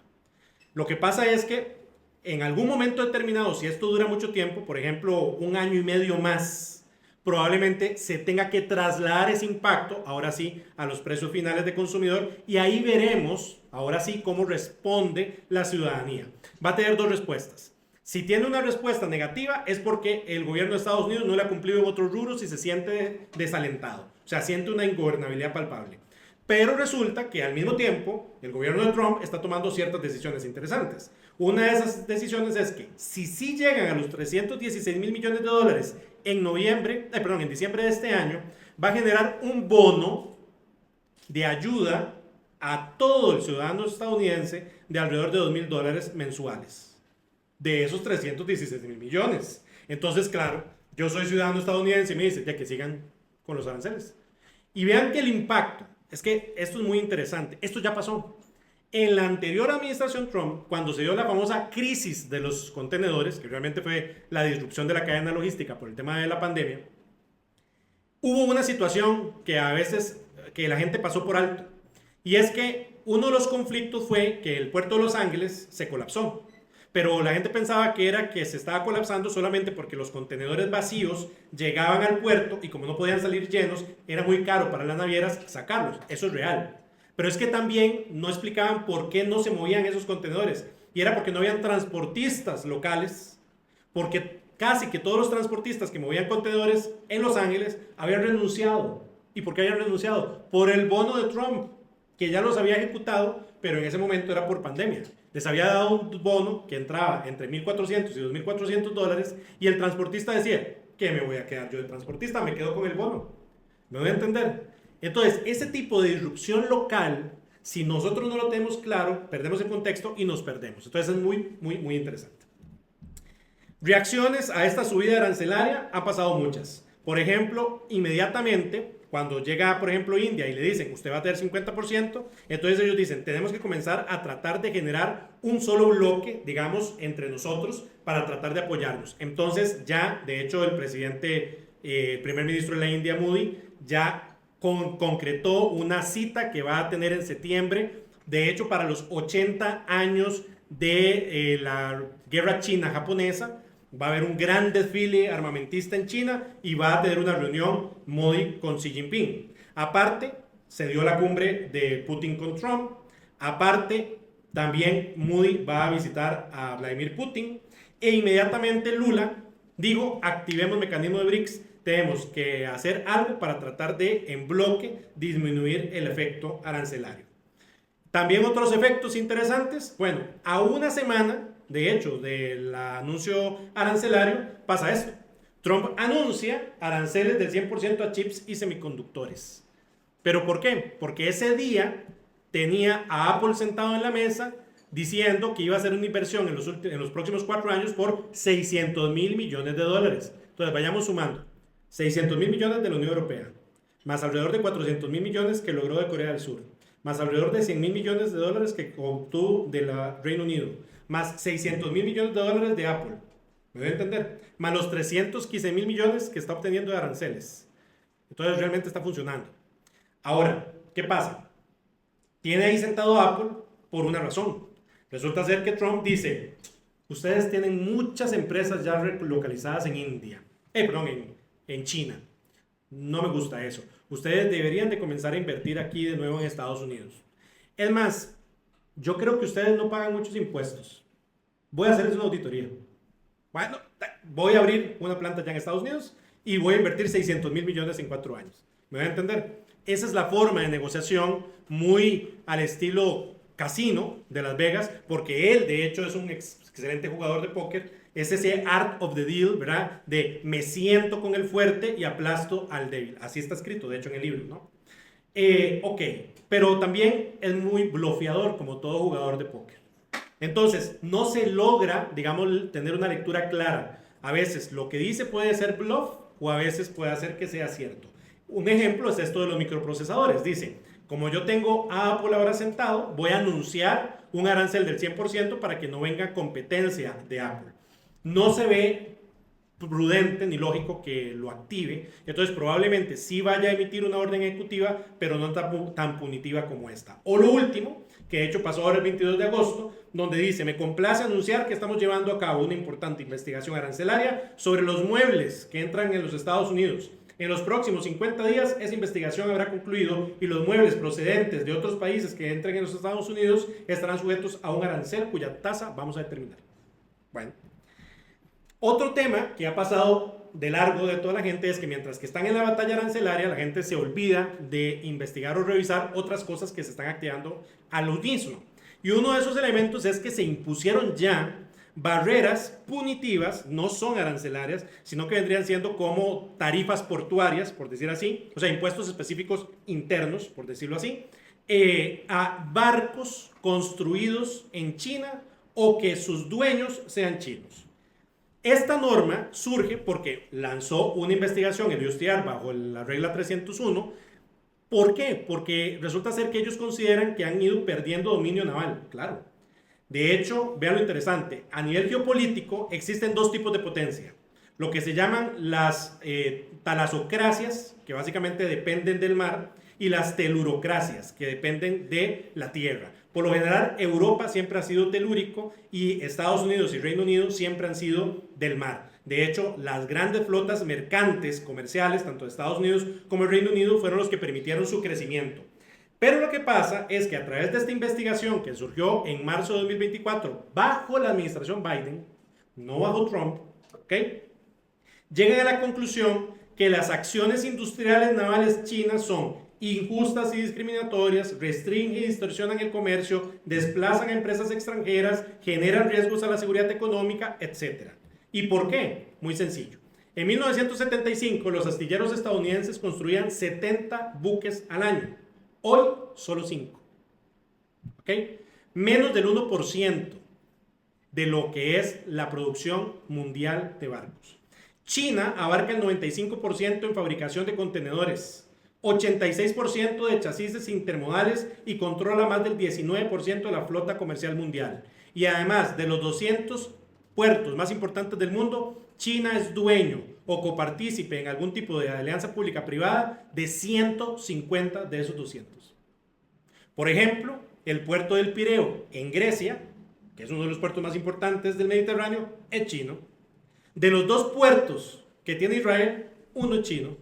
¿Me van a entender? Entonces, obviamente, están rezagados el resto de los países. Entonces, Trump está haciendo, la gente dice, es que está haciéndolo todo en contra de nosotros. Es que él no es el presidente de nosotros. Él está haciendo todo para su país. Que nos sirva a nosotros otra cosa. La realidad es que es consecuente, hasta cierto punto, con el proceso de declive que está experimentando el país. Y de hecho, la Unión Europea debería de hacer lo mismo. No lo mismo a nivel arancelario, sino comenzar a revisar país por país en cómo digamos, ha ido evolucionando a ese proceso de declive.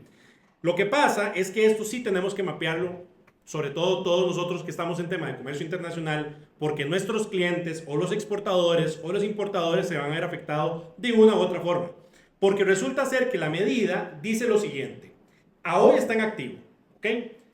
Resulta ser que va a ser una fase de 180 días que se vencen en octubre de este año, donde no se va a poner ninguna sanción a ningún barco. Pero a partir de octubre, y de octubre en octubre por 3 años consecutivos, van a irse escalando, digamos, esas nuevas tarifas sobre los barcos.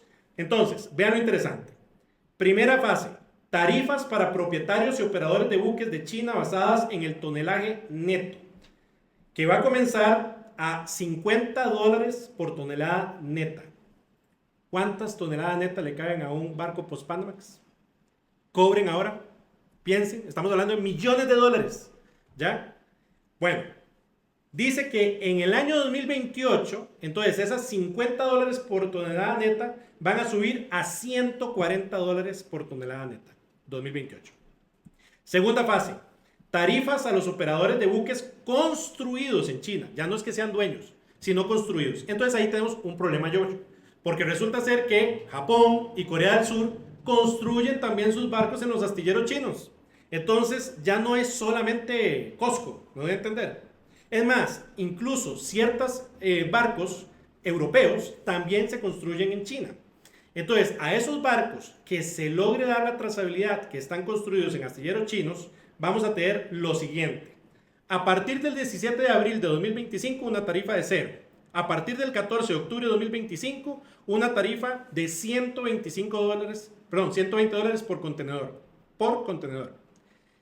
En abril de 2026 sube a 153. En abril de 2027 a 195 y en 2028 cerramos a 250 dólares el contenedor. ¿Quiénes van a pagar eso? Nosotros. Porque eso es, y de hecho hemos conversado esto ya incluso con navieras, y las navieras nos dan la razón. O sea, dicen, yo como naviera no lo voy a pagar, lo voy a trasladar a la factura del operador logístico, que lo va a trasladar al importador, que lo va a trasladar al consumidor final. Punto. Entonces, obviamente ahí sí existe una repercusión. Ojo, que podría ser incluso una mayor afectación que el tema arancelario. Y nadie lo está hablando ni lo tiene identificado. Y eso, además, tenemos que sumarlo, y ya para ir cerrando, en cuanto a que estamos no solamente en este proceso de transición, sino también en un momento civilizatorio donde el eje de desarrollo mundial y de poder está desplazándose. Ese axis mundi se está desplazando ya no euroatlántico, sino ahora hacia el Asia-Pacífico ampliado. Además vemos una revitalización de lo que se llama el sur-sur, con países que cada vez están participando más en el concierto de las naciones, como Brasil, como Tailandia, como Singapur, como Malasia, etc. Tenemos acuerdos megaregionales que están haciendo una disrupción y están haciendo una sustitución de las normas de la Organización Mundial de Comercio, porque, como todos sabemos, la Organización Mundial de Comercio tiene años que está paralizada en su órgano de solución de diferencias y en la toma de decisiones, porque Estados Unidos la tiene paralizada. Porque lastimosamente la OMC cuando surge bajo el principio de que la decisión tiene que ser en quórum. O sea, si no hay decisión de todos, se paraliza, ¿cierto? Bueno, pues Estados Unidos tiene paralizado el órgano de solución de diferencias. De hecho, ya nosotros, Costa Rica, con un caso que tuvimos de tomate con Panamá, ya sufrimos las primeras consecuencias de que el órgano está paralizado.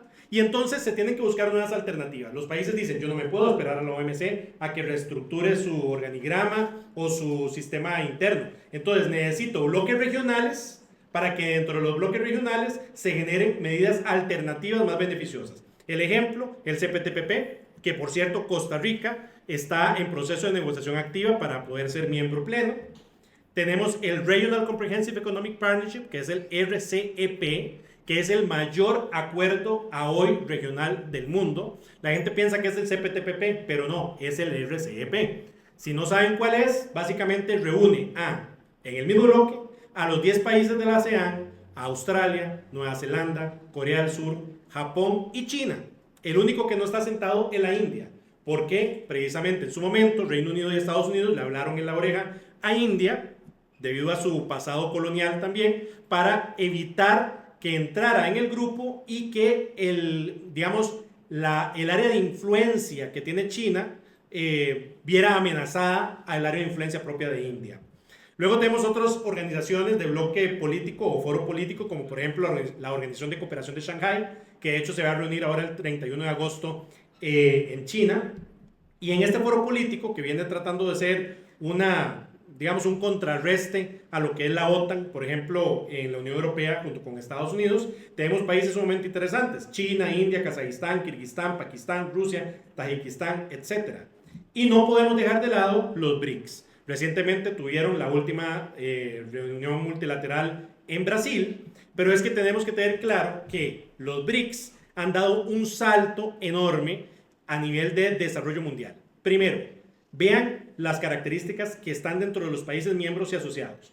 Tenemos a Brasil, Rusia, India, China, Sudáfrica, Egipto, Etiopía, Irán y Emiratos como países miembros.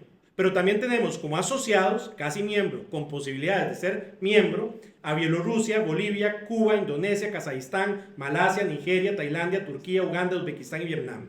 Y ustedes dirán, ¿y eso por qué? Bueno, ustedes no lo sé si lo saben, pero por ejemplo, Kazajistán es el principal productor y exportador de uranio del mundo. Bolivia tiene uno de los mayores yacimientos de litio del mundo.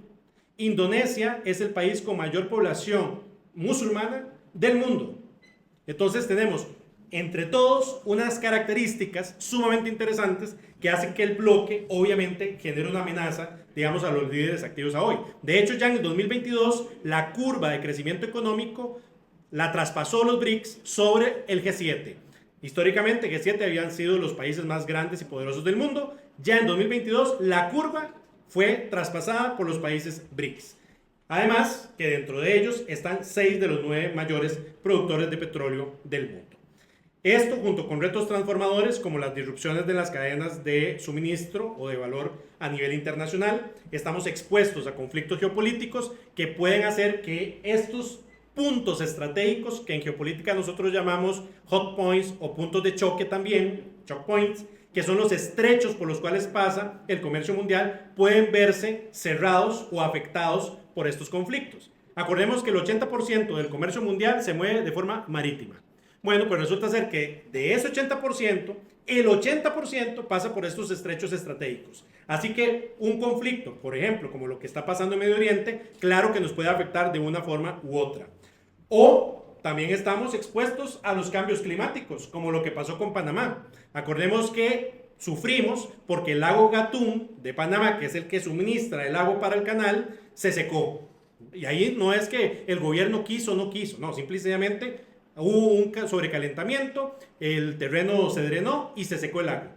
Hay un proyecto activo en Panamá que se pretende que en 5 años esté ya habilitado, que es conectar al lago Gatún con un río que se llama Río Indio, para que precisamente si vuelve a pasar el tema de sequía, pueda haber conecte y siga generando suministro al canal. Pero mientras tanto seguimos expuestos.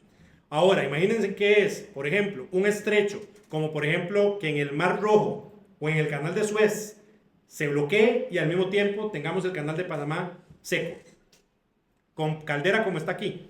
Bueno, ni les cuento, ¿verdad?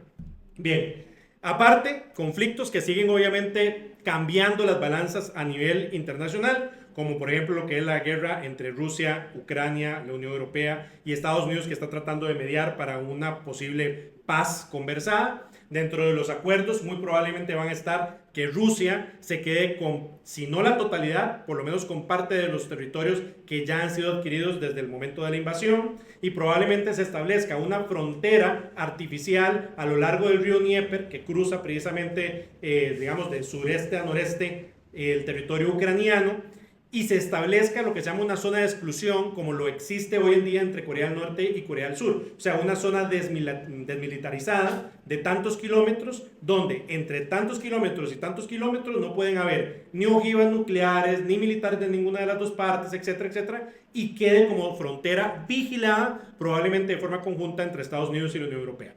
Con un conflicto latente como es el de China y Taiwán.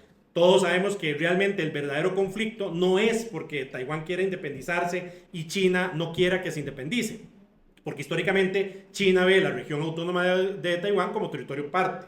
Lo que pasa es que hay un interés estratégico dentro de Taiwán, y es que Taiwán es el mayor productor de microprocesadores estratégicos del mundo. De hecho, de la totalidad de microprocesadores de gran calibre y alta tecnología, ¿ok?, del mundo, el 55% los produce TSMC, que es empresa taiwanesa. Entonces, al final realmente lo que está detrás del conflicto entre Taiwán y China es evitar que China logre emanciparse tecnológicamente a través de la tecnología de Taiwán, para que cumpla su famoso proyecto de China 2025, que ya no es 25 porque ya pasó, sino que de hecho lo están asimilando a 2035, que básicamente es eso, es el proyecto de que China finalmente no tenga que depender tecnológicamente ni de Estados Unidos, ni de la Unión Europea, ni nadie, y que sea líder tecnológico mundial. Finalmente, como les decía, los conflictos en Medio Oriente muy probablemente también vayan a afectar el tema logístico. Aquí solamente un tema que creo que va a ser de interés y no todo el mundo lo tiene mapeado, y es que nuevamente vuelvo a los trasfondos comerciales que a veces no se hablan. Resulta ser que Israel, precisamente, ven que ahí hay un puerto interesante que se llama Ascalon. El puerto de Ascalon está precisamente en la frontera, en la franja de Gaza. Esta parte de la franja de Gaza toca con el puerto de Ascalon. Resulta ser que Israel tiene un gran proyecto logístico internacional en manos desde hace años que se llama el Canal Ben Gurion, que básicamente es un proyecto para sustituir el Canal de Suez de hoy en día. El Canal de Suez es un canal del 1800, donde obviamente la sedimentación del canal y el tamaño del canal no responde a las necesidades del comercio mundial a hoy. En el año 2022 sufrimos el atrancamiento del canal porque un único buque quedó en perpendicular y bloqueó el comercio que iba y salía del Mediterráneo. Entonces Israel quiere crear un canal que le va a generar miles de millones de dólares anuales y atraviesa precisamente el territorio de Gaza. Se los dejo para investigación. Bien. Finalmente, dentro de toda esta panoplia que les acabo de exponer, tenemos dos temas cruciales. Y es que, como les decía, en este cambio sistémico en el cual nosotros vivimos, las potencias están en un proceso de debilitamiento concreto y sobrecalentamiento, sobre todo a nivel económico y financiero. En otras palabras, las monedas ya no son tan robustas ni pueden soportar la maquinaria financiera que se ha estructurado en el mundo.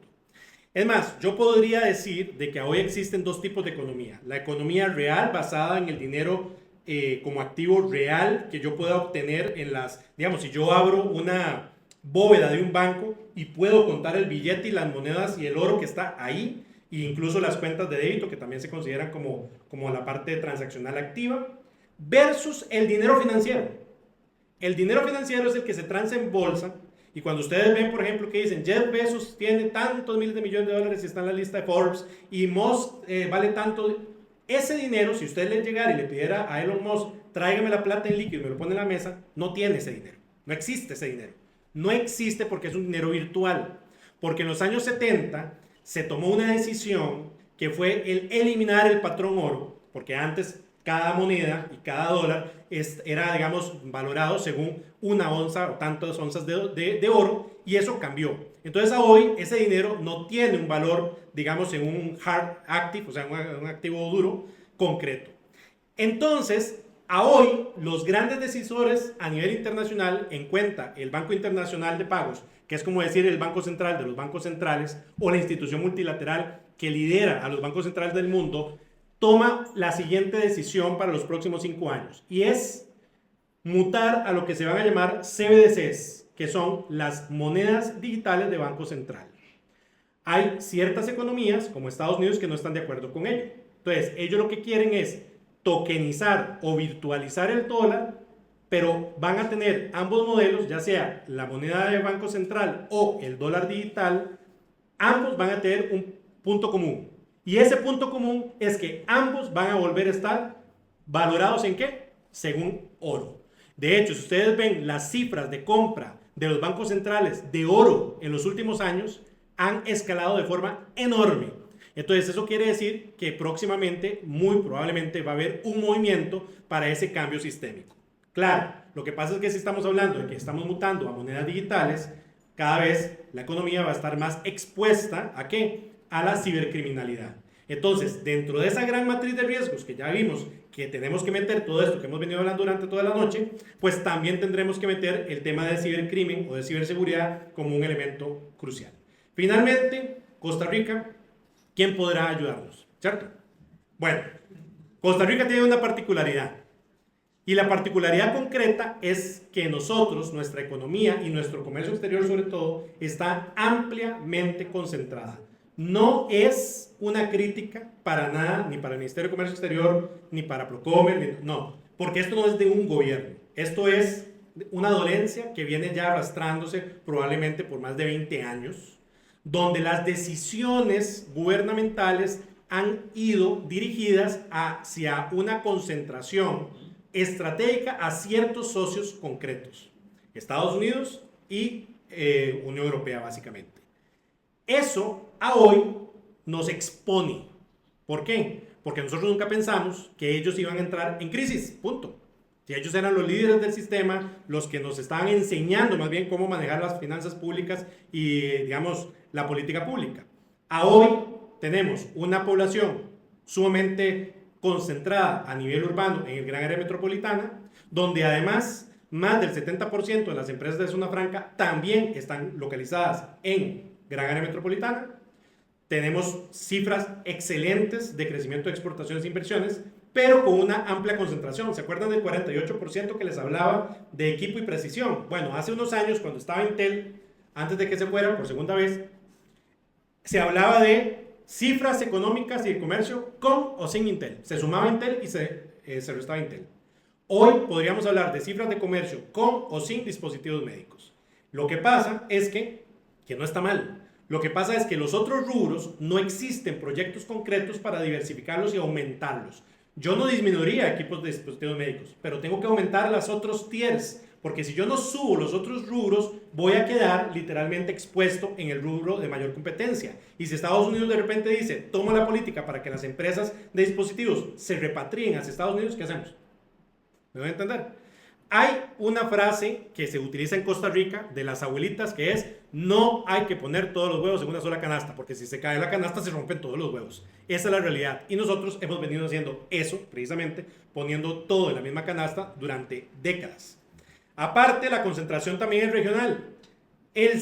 Para que ustedes se den una idea, el 51% de las exportaciones van hacia América del Norte, el 17% a Europa, y a hoy ya podemos hablar de que el 23%, que el 6% está hacia Asia. Pero es que hace unos años era solamente el 2%.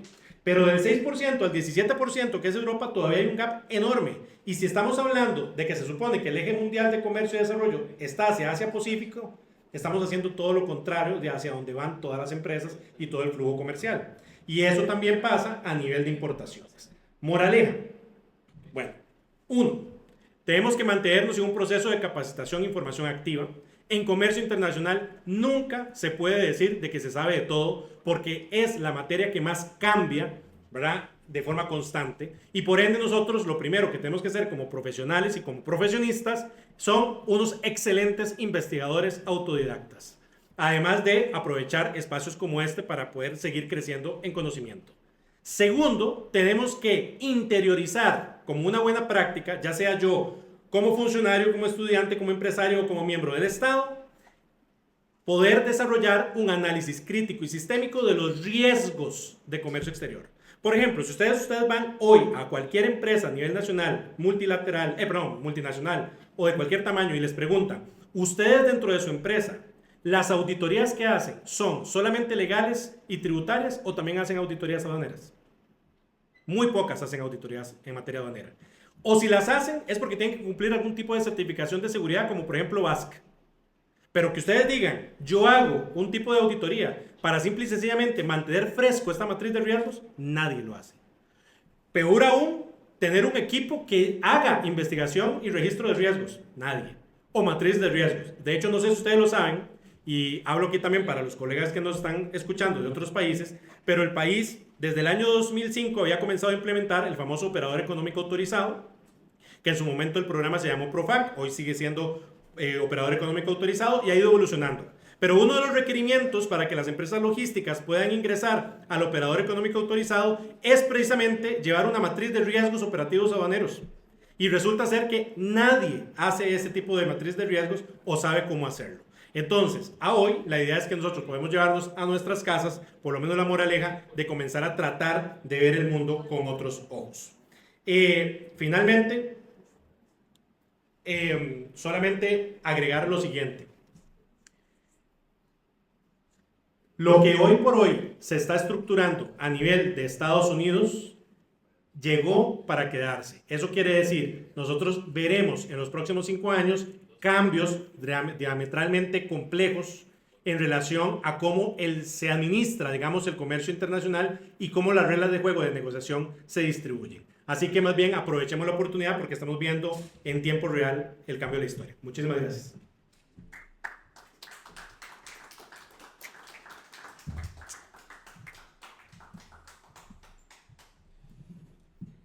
Bueno, muchas gracias por esta exposición tan valiosa que hemos tenido sobre esta guerra arancelaria.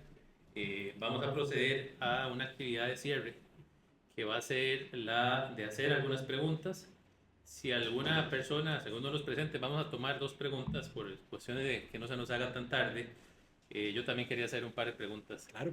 Yo no sé si don Rodolfo también quiere hacer preguntas, pero quería hacer un pequeño comercial.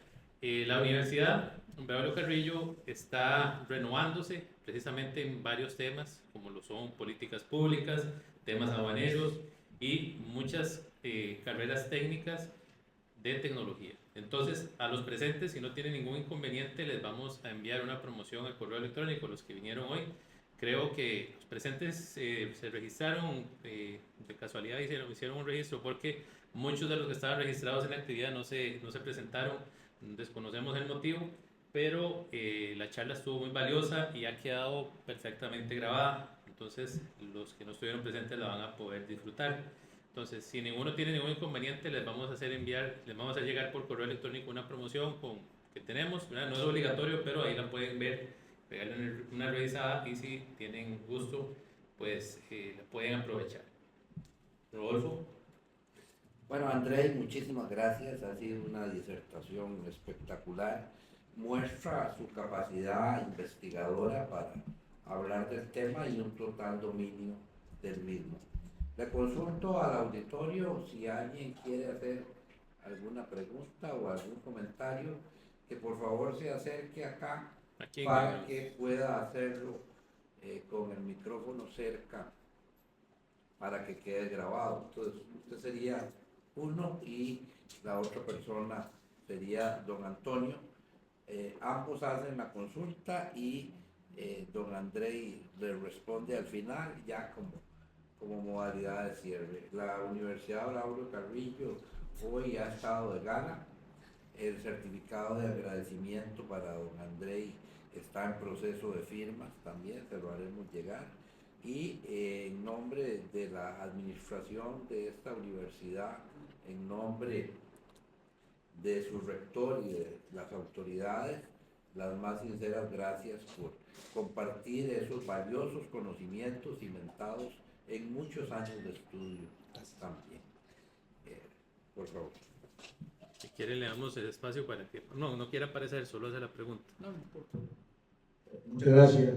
Bueno, primero quisiéramos agradecer a la Universidad de Braulio Carrillo por darnos la oportunidad, ¿verdad?, de abrir una ventana a un aspecto que va a afectar, y de hecho ya está afectando, la vida de los ciudadanos, y no solo en Costa Rica, sino en el resto de Centroamérica. Ahora entendemos por qué en el máster de políticas públicas que está desarrollando la Universidad Braulio Carrillo le ha dado al tema geopolítico una dimensión fundamental.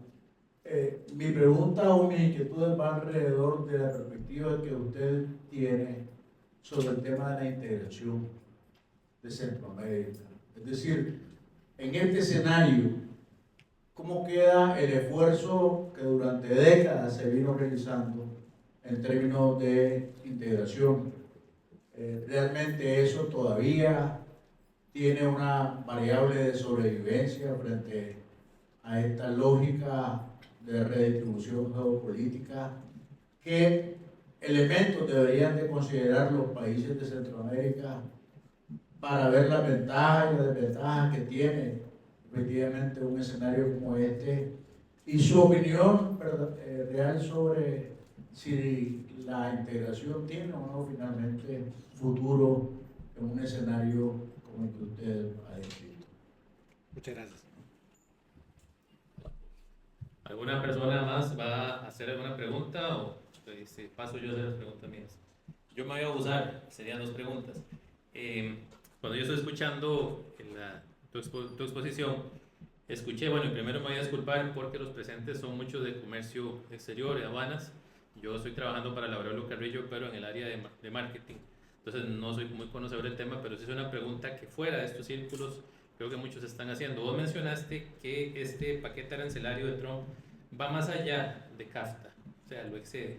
Eso significa, para ver si me queda claro, que Este paquete arancelario afecta inclusive aquellos productos que están dentro del tratado por ser un agregado. Y la otra consulta es, ¿qué medidas puede tomar Costa Rica? Porque he visto que ha estado trabajando, por ejemplo, en un tratado de libre comercio con Israel.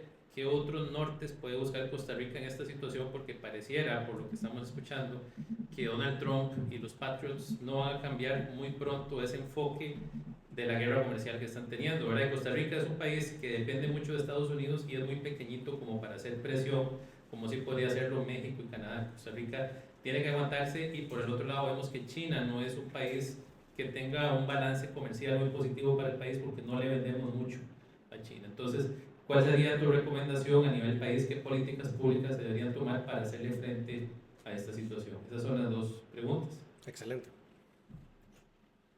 Uy. Gracias. No, con mucho gusto. Excelentes preguntas, ambas. Vamos a ver, comenzando con el tema de Centroamérica. Nos hacen falta centroamericanistas. Casi que es una clase extinta. El pensamiento centroamericano se disipó y lastimosamente no existe ese criterio en los partidos políticos hoy en día. O por lo menos no se ve. Y en los últimos años ni siquiera se ha detectado en los planes de gobierno. Es un llamado de atención para que ojalá las fuerzas políticas de estas próximas elecciones tomen en consideración. Por lo siguiente, Centroamérica es una región a nivel geopolítico y geoestratégica demasiado importante, porque tenemos una ubicación geográfica, precisamente, valga la redundancia, estratégica. No solamente por las riquezas conocidas y no conocidas y explotadas. Por ende, tiene una enorme potencialidad. Lo que pasa es que de forma individual pesamos muy poco en todo, en balanzas comerciales, en decisiones políticas, y entonces la fragmentación de nosotros como región hace, primero, muy difícil para que nuestros interlocutores también logren generar proyectos con nosotros.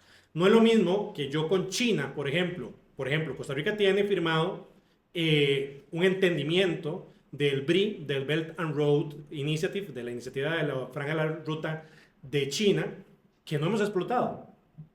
Es más, nadie sabe ni siquiera cómo comenzar a activar un proyecto dentro del marco de esa iniciativa. Y no ha existido iniciativa política alguna para ni siquiera hacer un acercamiento de activación. Y si yo soy China, digo, pues, si arranco un proyecto, ¿cuál proyecto? Hago un ferrocarril de Costa Rica a Nicaragua y hasta ahí llegó. No me sirve. O sea, vamos a ver, en términos de crecimiento, se vería todavía muchísimo más interesante el pensar desde Panamá hasta la frontera con México para poder desarrollar cualquier tipo de proyecto. Y esto no es la primera vez que se habla. Vean, desde el proyecto antiguo del ALCA, hasta cuando incluso en la administración de Vicente Fox se hablaba de los corredores, exactamente el Plan Puebla-Panamá, y donde había un corredor turístico y un corredor ferroviario. Esos proyectos quedaron en el papel. Claro, tenemos problemas de asimetría entre los países centroamericanos, donde Costa Rica ha tomado históricamente en nuestros ministerios de Comercio Exterior una posición que busca protegernos jurídicamente a nosotros como país, pero que a nuestros hermanos centroamericanos no les gusta tanto, porque sienten o lo ven con recelo, en el sentido de que hay como un tipo de superioridad hasta cierto punto por nosotros como técnicos, por ejemplo, políticos. Eso tiene que desaparecer. Claro, también la situación del tejido político en los últimos años en Centroamérica ha sido tan convulso y tan diferente, con países de izquierda, países de derecha, que en un momento son aliados, en otro momento son más reservados, que es difícil a largo plazo poder sentarnos y ver una Centroamérica unida. A pesar de ello, hay gérmenes interesantes que no creo que a corto plazo se puedan visualizar, pero es interesante por lo menos observarlos y monitorearlos. Un ejemplo de ello es el pensamiento centroamericanista que tiene el presidente Bukele en El Salvador. Él ya ha hablado de una Centroamérica unificada con data concreta, donde dice que si la región se uniera como un bloque comercial concreto, ni siquiera como una única entidad, sino como un bloque regional activo real, seríamos entre la cuarta y la sexta economía mundial. Eso quiere decir que la potencialidad es inmensa. Lastimosamente, nuevamente, yo creo que faltan pensadores centroamericanistas, no líderes políticos, es diferente, que hagan una mesa y ojalá que se haga un tipo de acuerdo tipo Yalta a los centroamericanos para tratar de redefinir el rumbo. Más allá de ello, hay avances muy interesantes en cuanto, por ejemplo, la plataforma centroamericana de facilitación de comercio, los nuevos portales digitales, todo eso suma y hay que aplaudirlo. Pero de ahí a la integración real o, por ejemplo, un bloque con fuerza política de activa, falta muchísimo. Falta muchísimo. Muchas gracias. Y luego, con el siguiente tema, también muy interesante. Vamos a ver, aquí lo divido en dos. CAFTA, sí, vamos a ver. No es de que afecte a los productos de CAFTA, no, es que afecta a la totalidad de productos, a excepción de las excepciones que yo cité. En otras palabras, cualquier mercancía que no esté exceptuada dentro de las órdenes ejecutivas va a tener que pagar el 15% de arancel, punto. Y eso no tiene nada que ver con el Tratado de Libre Comercio, ni se puede activar ningún mecanismo en ninguno de los capítulos del CAFTA para poder protegernos. ¿Okay? Entonces eso quiere decir que estamos a la espera de ver las decisiones. Pero no todo es malo. O sea, es que hay que ver, uno puede ver el vaso medio lleno, medio vacío. Porque ante esta situación, como se está atacando, por decirlo de una forma, a el resto de los países, entonces yo tengo que comenzar a identificar con cuáles, a como quedé, se convierte en una oportunidad y en cuáles es una amenaza. Por ejemplo, hay países que quedaron con el mismo porcentaje de arancel, pero que no tienen TLC con Estados Unidos.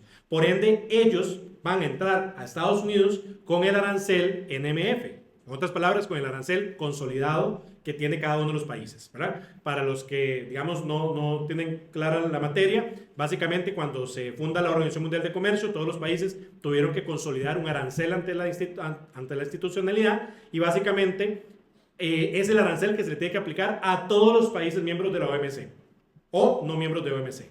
Pero la OMC le permite, a través de cláusulas especializadas, a los países tener tratados de libre comercio donde yo puedo dar tratamientos más preferenciales y por eso es que tenemos los tratados. ¿Ok? ¿Qué quiere decir? Que, por ejemplo, Nigeria no tiene tratado de libre comercio con Estados Unidos. Por ende, si Estados Unidos tiene un arancel sobre el café de Nigeria del 35% y ahora Nigeria quedó con un 25%, tiene que pagar el 35% más el 25%. En cambio, nosotros tenemos 0 con CAFTA. Entonces nosotros pagamos 0 con CAFTA más el 15%, por ende 15%, o sea, quedamos mejor, ¿ya? El problema radica en que ahora, a raíz de la última orden, los países que quedaron fuera del anexo 1, hay varios que sí tienen TLC con Estados Unidos, por ejemplo, Colombia, ¿ya? O otros países de Centroamérica, por ejemplo, Salvador. Entonces, esos países que, por ejemplo, que tienen CAFTA, ¿verdad? Quedó con un 0 con CAFTA, pero quedó con un 10 con esta nueva orden versus el 15 nuestro. Ahí entonces se convierte en una amenaza competitiva a nosotros. Esa es la dinámica. Ahora, ¿qué podemos hacer frente al tema de que hay una perpetuidad ideológica que probablemente se visualice en los próximos años y por ende esto vaya, digamos, por lo menos 3 años más, ¿no?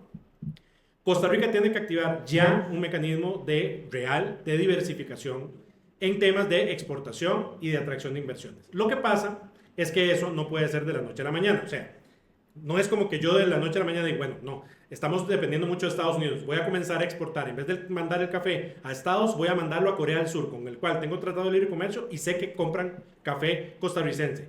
Decía, eso lo puedo decir yo como ministro de Comercio, pero el empresario que me vaya a comprar, yo lo puedo decir y está en la estrategia, pero luego que eso se convierta en un negocio real, ese es otro billete de 100 colones. Entonces, ¿qué pasa? A hoy, de hecho, creo que sí han sido muy asertivos. Procomer está liderando técnicamente la estrategia de diversificación en ambas vías, tanto de exportación como de búsqueda de nuevos destinos, por decirlo así, de colocación de mercancías, como diversificación de inversiones. Tienen proyectos muy interesantes. Ya doña Laura López arrancó, el ministro Tovar también arrancó. Lo que pasa es que eso no va a ser rápido. Por ende, van a tener que priorizar sectores. Dentro de los primeros sectores priorizados son sector agro, que son los bienes que van a verse, digamos, con mayor debilidad concreta a nivel de colocación, sobre todo temas de café, follajes, tubérculos que entran a Estados Unidos. Piña ni siquiera es tanto el problema porque realmente la piña de nosotros no compite, por ejemplo, ni siquiera con la piña hawaiana que ellos mismos producen, etc. Son temas interesantes. Pero, vuelvo y repito, es tema de tiempo. Entonces ahí sí entra el que Costa Rica no puede desacelerar el seguir apostando por acceso a mercados y la apertura comercial. En otras palabras, no es un momento como para que, por ejemplo, se tome una decisión país de frenar tratados de libre comercio. Porque más bien tenemos que activarlos con otras regiones. Pero tenemos que activarlos de una forma inteligente, planeada. O sea, no es que yo de repente voy a salir con un tratado con Burkina Faso si no tiene ningún sentido, ¿ya? Entonces, si yo quiero ir a Asia, es porque realmente existe una oportunidad real. A hoy tenemos 3 grandes oportunidades. A pesar del tema político que ha sido muy discutido, está el tratado con Israel. En las últimas noticias, el Ministerio de Comercio Exterior indica que está por cerrarse, o sea, probablemente cerremos este año con un tratado, por lo menos negociado y firmado con Israel. Está el proceso de incorporación con CPTPP, que ahí nos abre oportunidades con nuevos mercados interesantes, como por ejemplo Vietnam, con Nueva Zelanda, con Australia, que nosotros no teníamos ese contacto, con países que ya tenemos contacto, pero que nos abren cláusulas que no tenían nuestros tratados, como por ejemplo con México, ¿verdad? O con Canadá, etcétera. O por ejemplo con Japón, que es una economía muy importante para importaciones de nuestro país, pero que no teníamos acceso y por ende bienes muy interesantes tecnológicos vienen muy caros desde Japón, pero que ahora podrían tener una ventana de mucha oportunidad gracias al acuerdo del CPTPP. Claro que siempre en estos megas acuerdos tenemos el problema de que no todos los sectores se les puede quedar bien y por ende van a haber sectores más dolientes, por ejemplo, sobre todo el sector más agro, donde ven una competencia muy concreta, sobre todo lácteos con tema de Nueva Zelanda, tema cárnico con Australia, tema de arroz con Vietnam, por ejemplo. Pero bueno, son temas que se tendrán que ver y discutir a nivel político, a nivel país. Luego tenemos Alianza del Pacífico.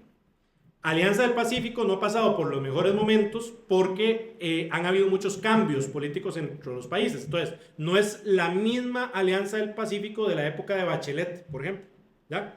Luego, por ejemplo, México estuvo con Andrés Manuel López Obrador y ahora con Claudia Sheinbaum, pero que su direccionamiento más socialista moderno, digamos, no es tan activo en el tema de apertura comercial. Entonces tenemos que esperarlo. A pesar de eso, se cree, y de hecho este mismo mes hubo una actividad donde representantes de la Alianza del Pacífico del CEAP, que es el Consejo Empresarial para la Alianza del Pacífico de México, vinieron y dieron su exposición y ellos dan, digamos, su voluntad de que en la próxima presidencia pro tempore de la Alianza del Pacífico, que toca México, que va a ser en enero de este año, del año que viene, perdón, probablemente ya se incorpore Costa Rica como miembro pleno.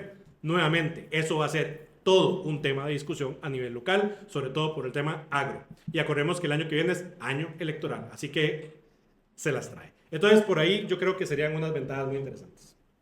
Muy bien, bueno, muchísimas gracias. Este es un tema que no termina hoy. El tema sigue, hay aspectos que no alcanzó el tiempo para tocarlos, como que el arancel es exclusivamente para la parte que no es de origen estadounidense, lo cual implica que hay que llevar toda una trazabilidad también con lo que exportamos. Pero será un tema para más adelante por la hora. Les agradecemos muchísimo a ustedes su atención, la cortesía de acompañarnos hoy, pero especialmente a usted, Andrei. Muchísimas gracias. Démosle, por favor, un aplauso aquí para que cierre el vídeo.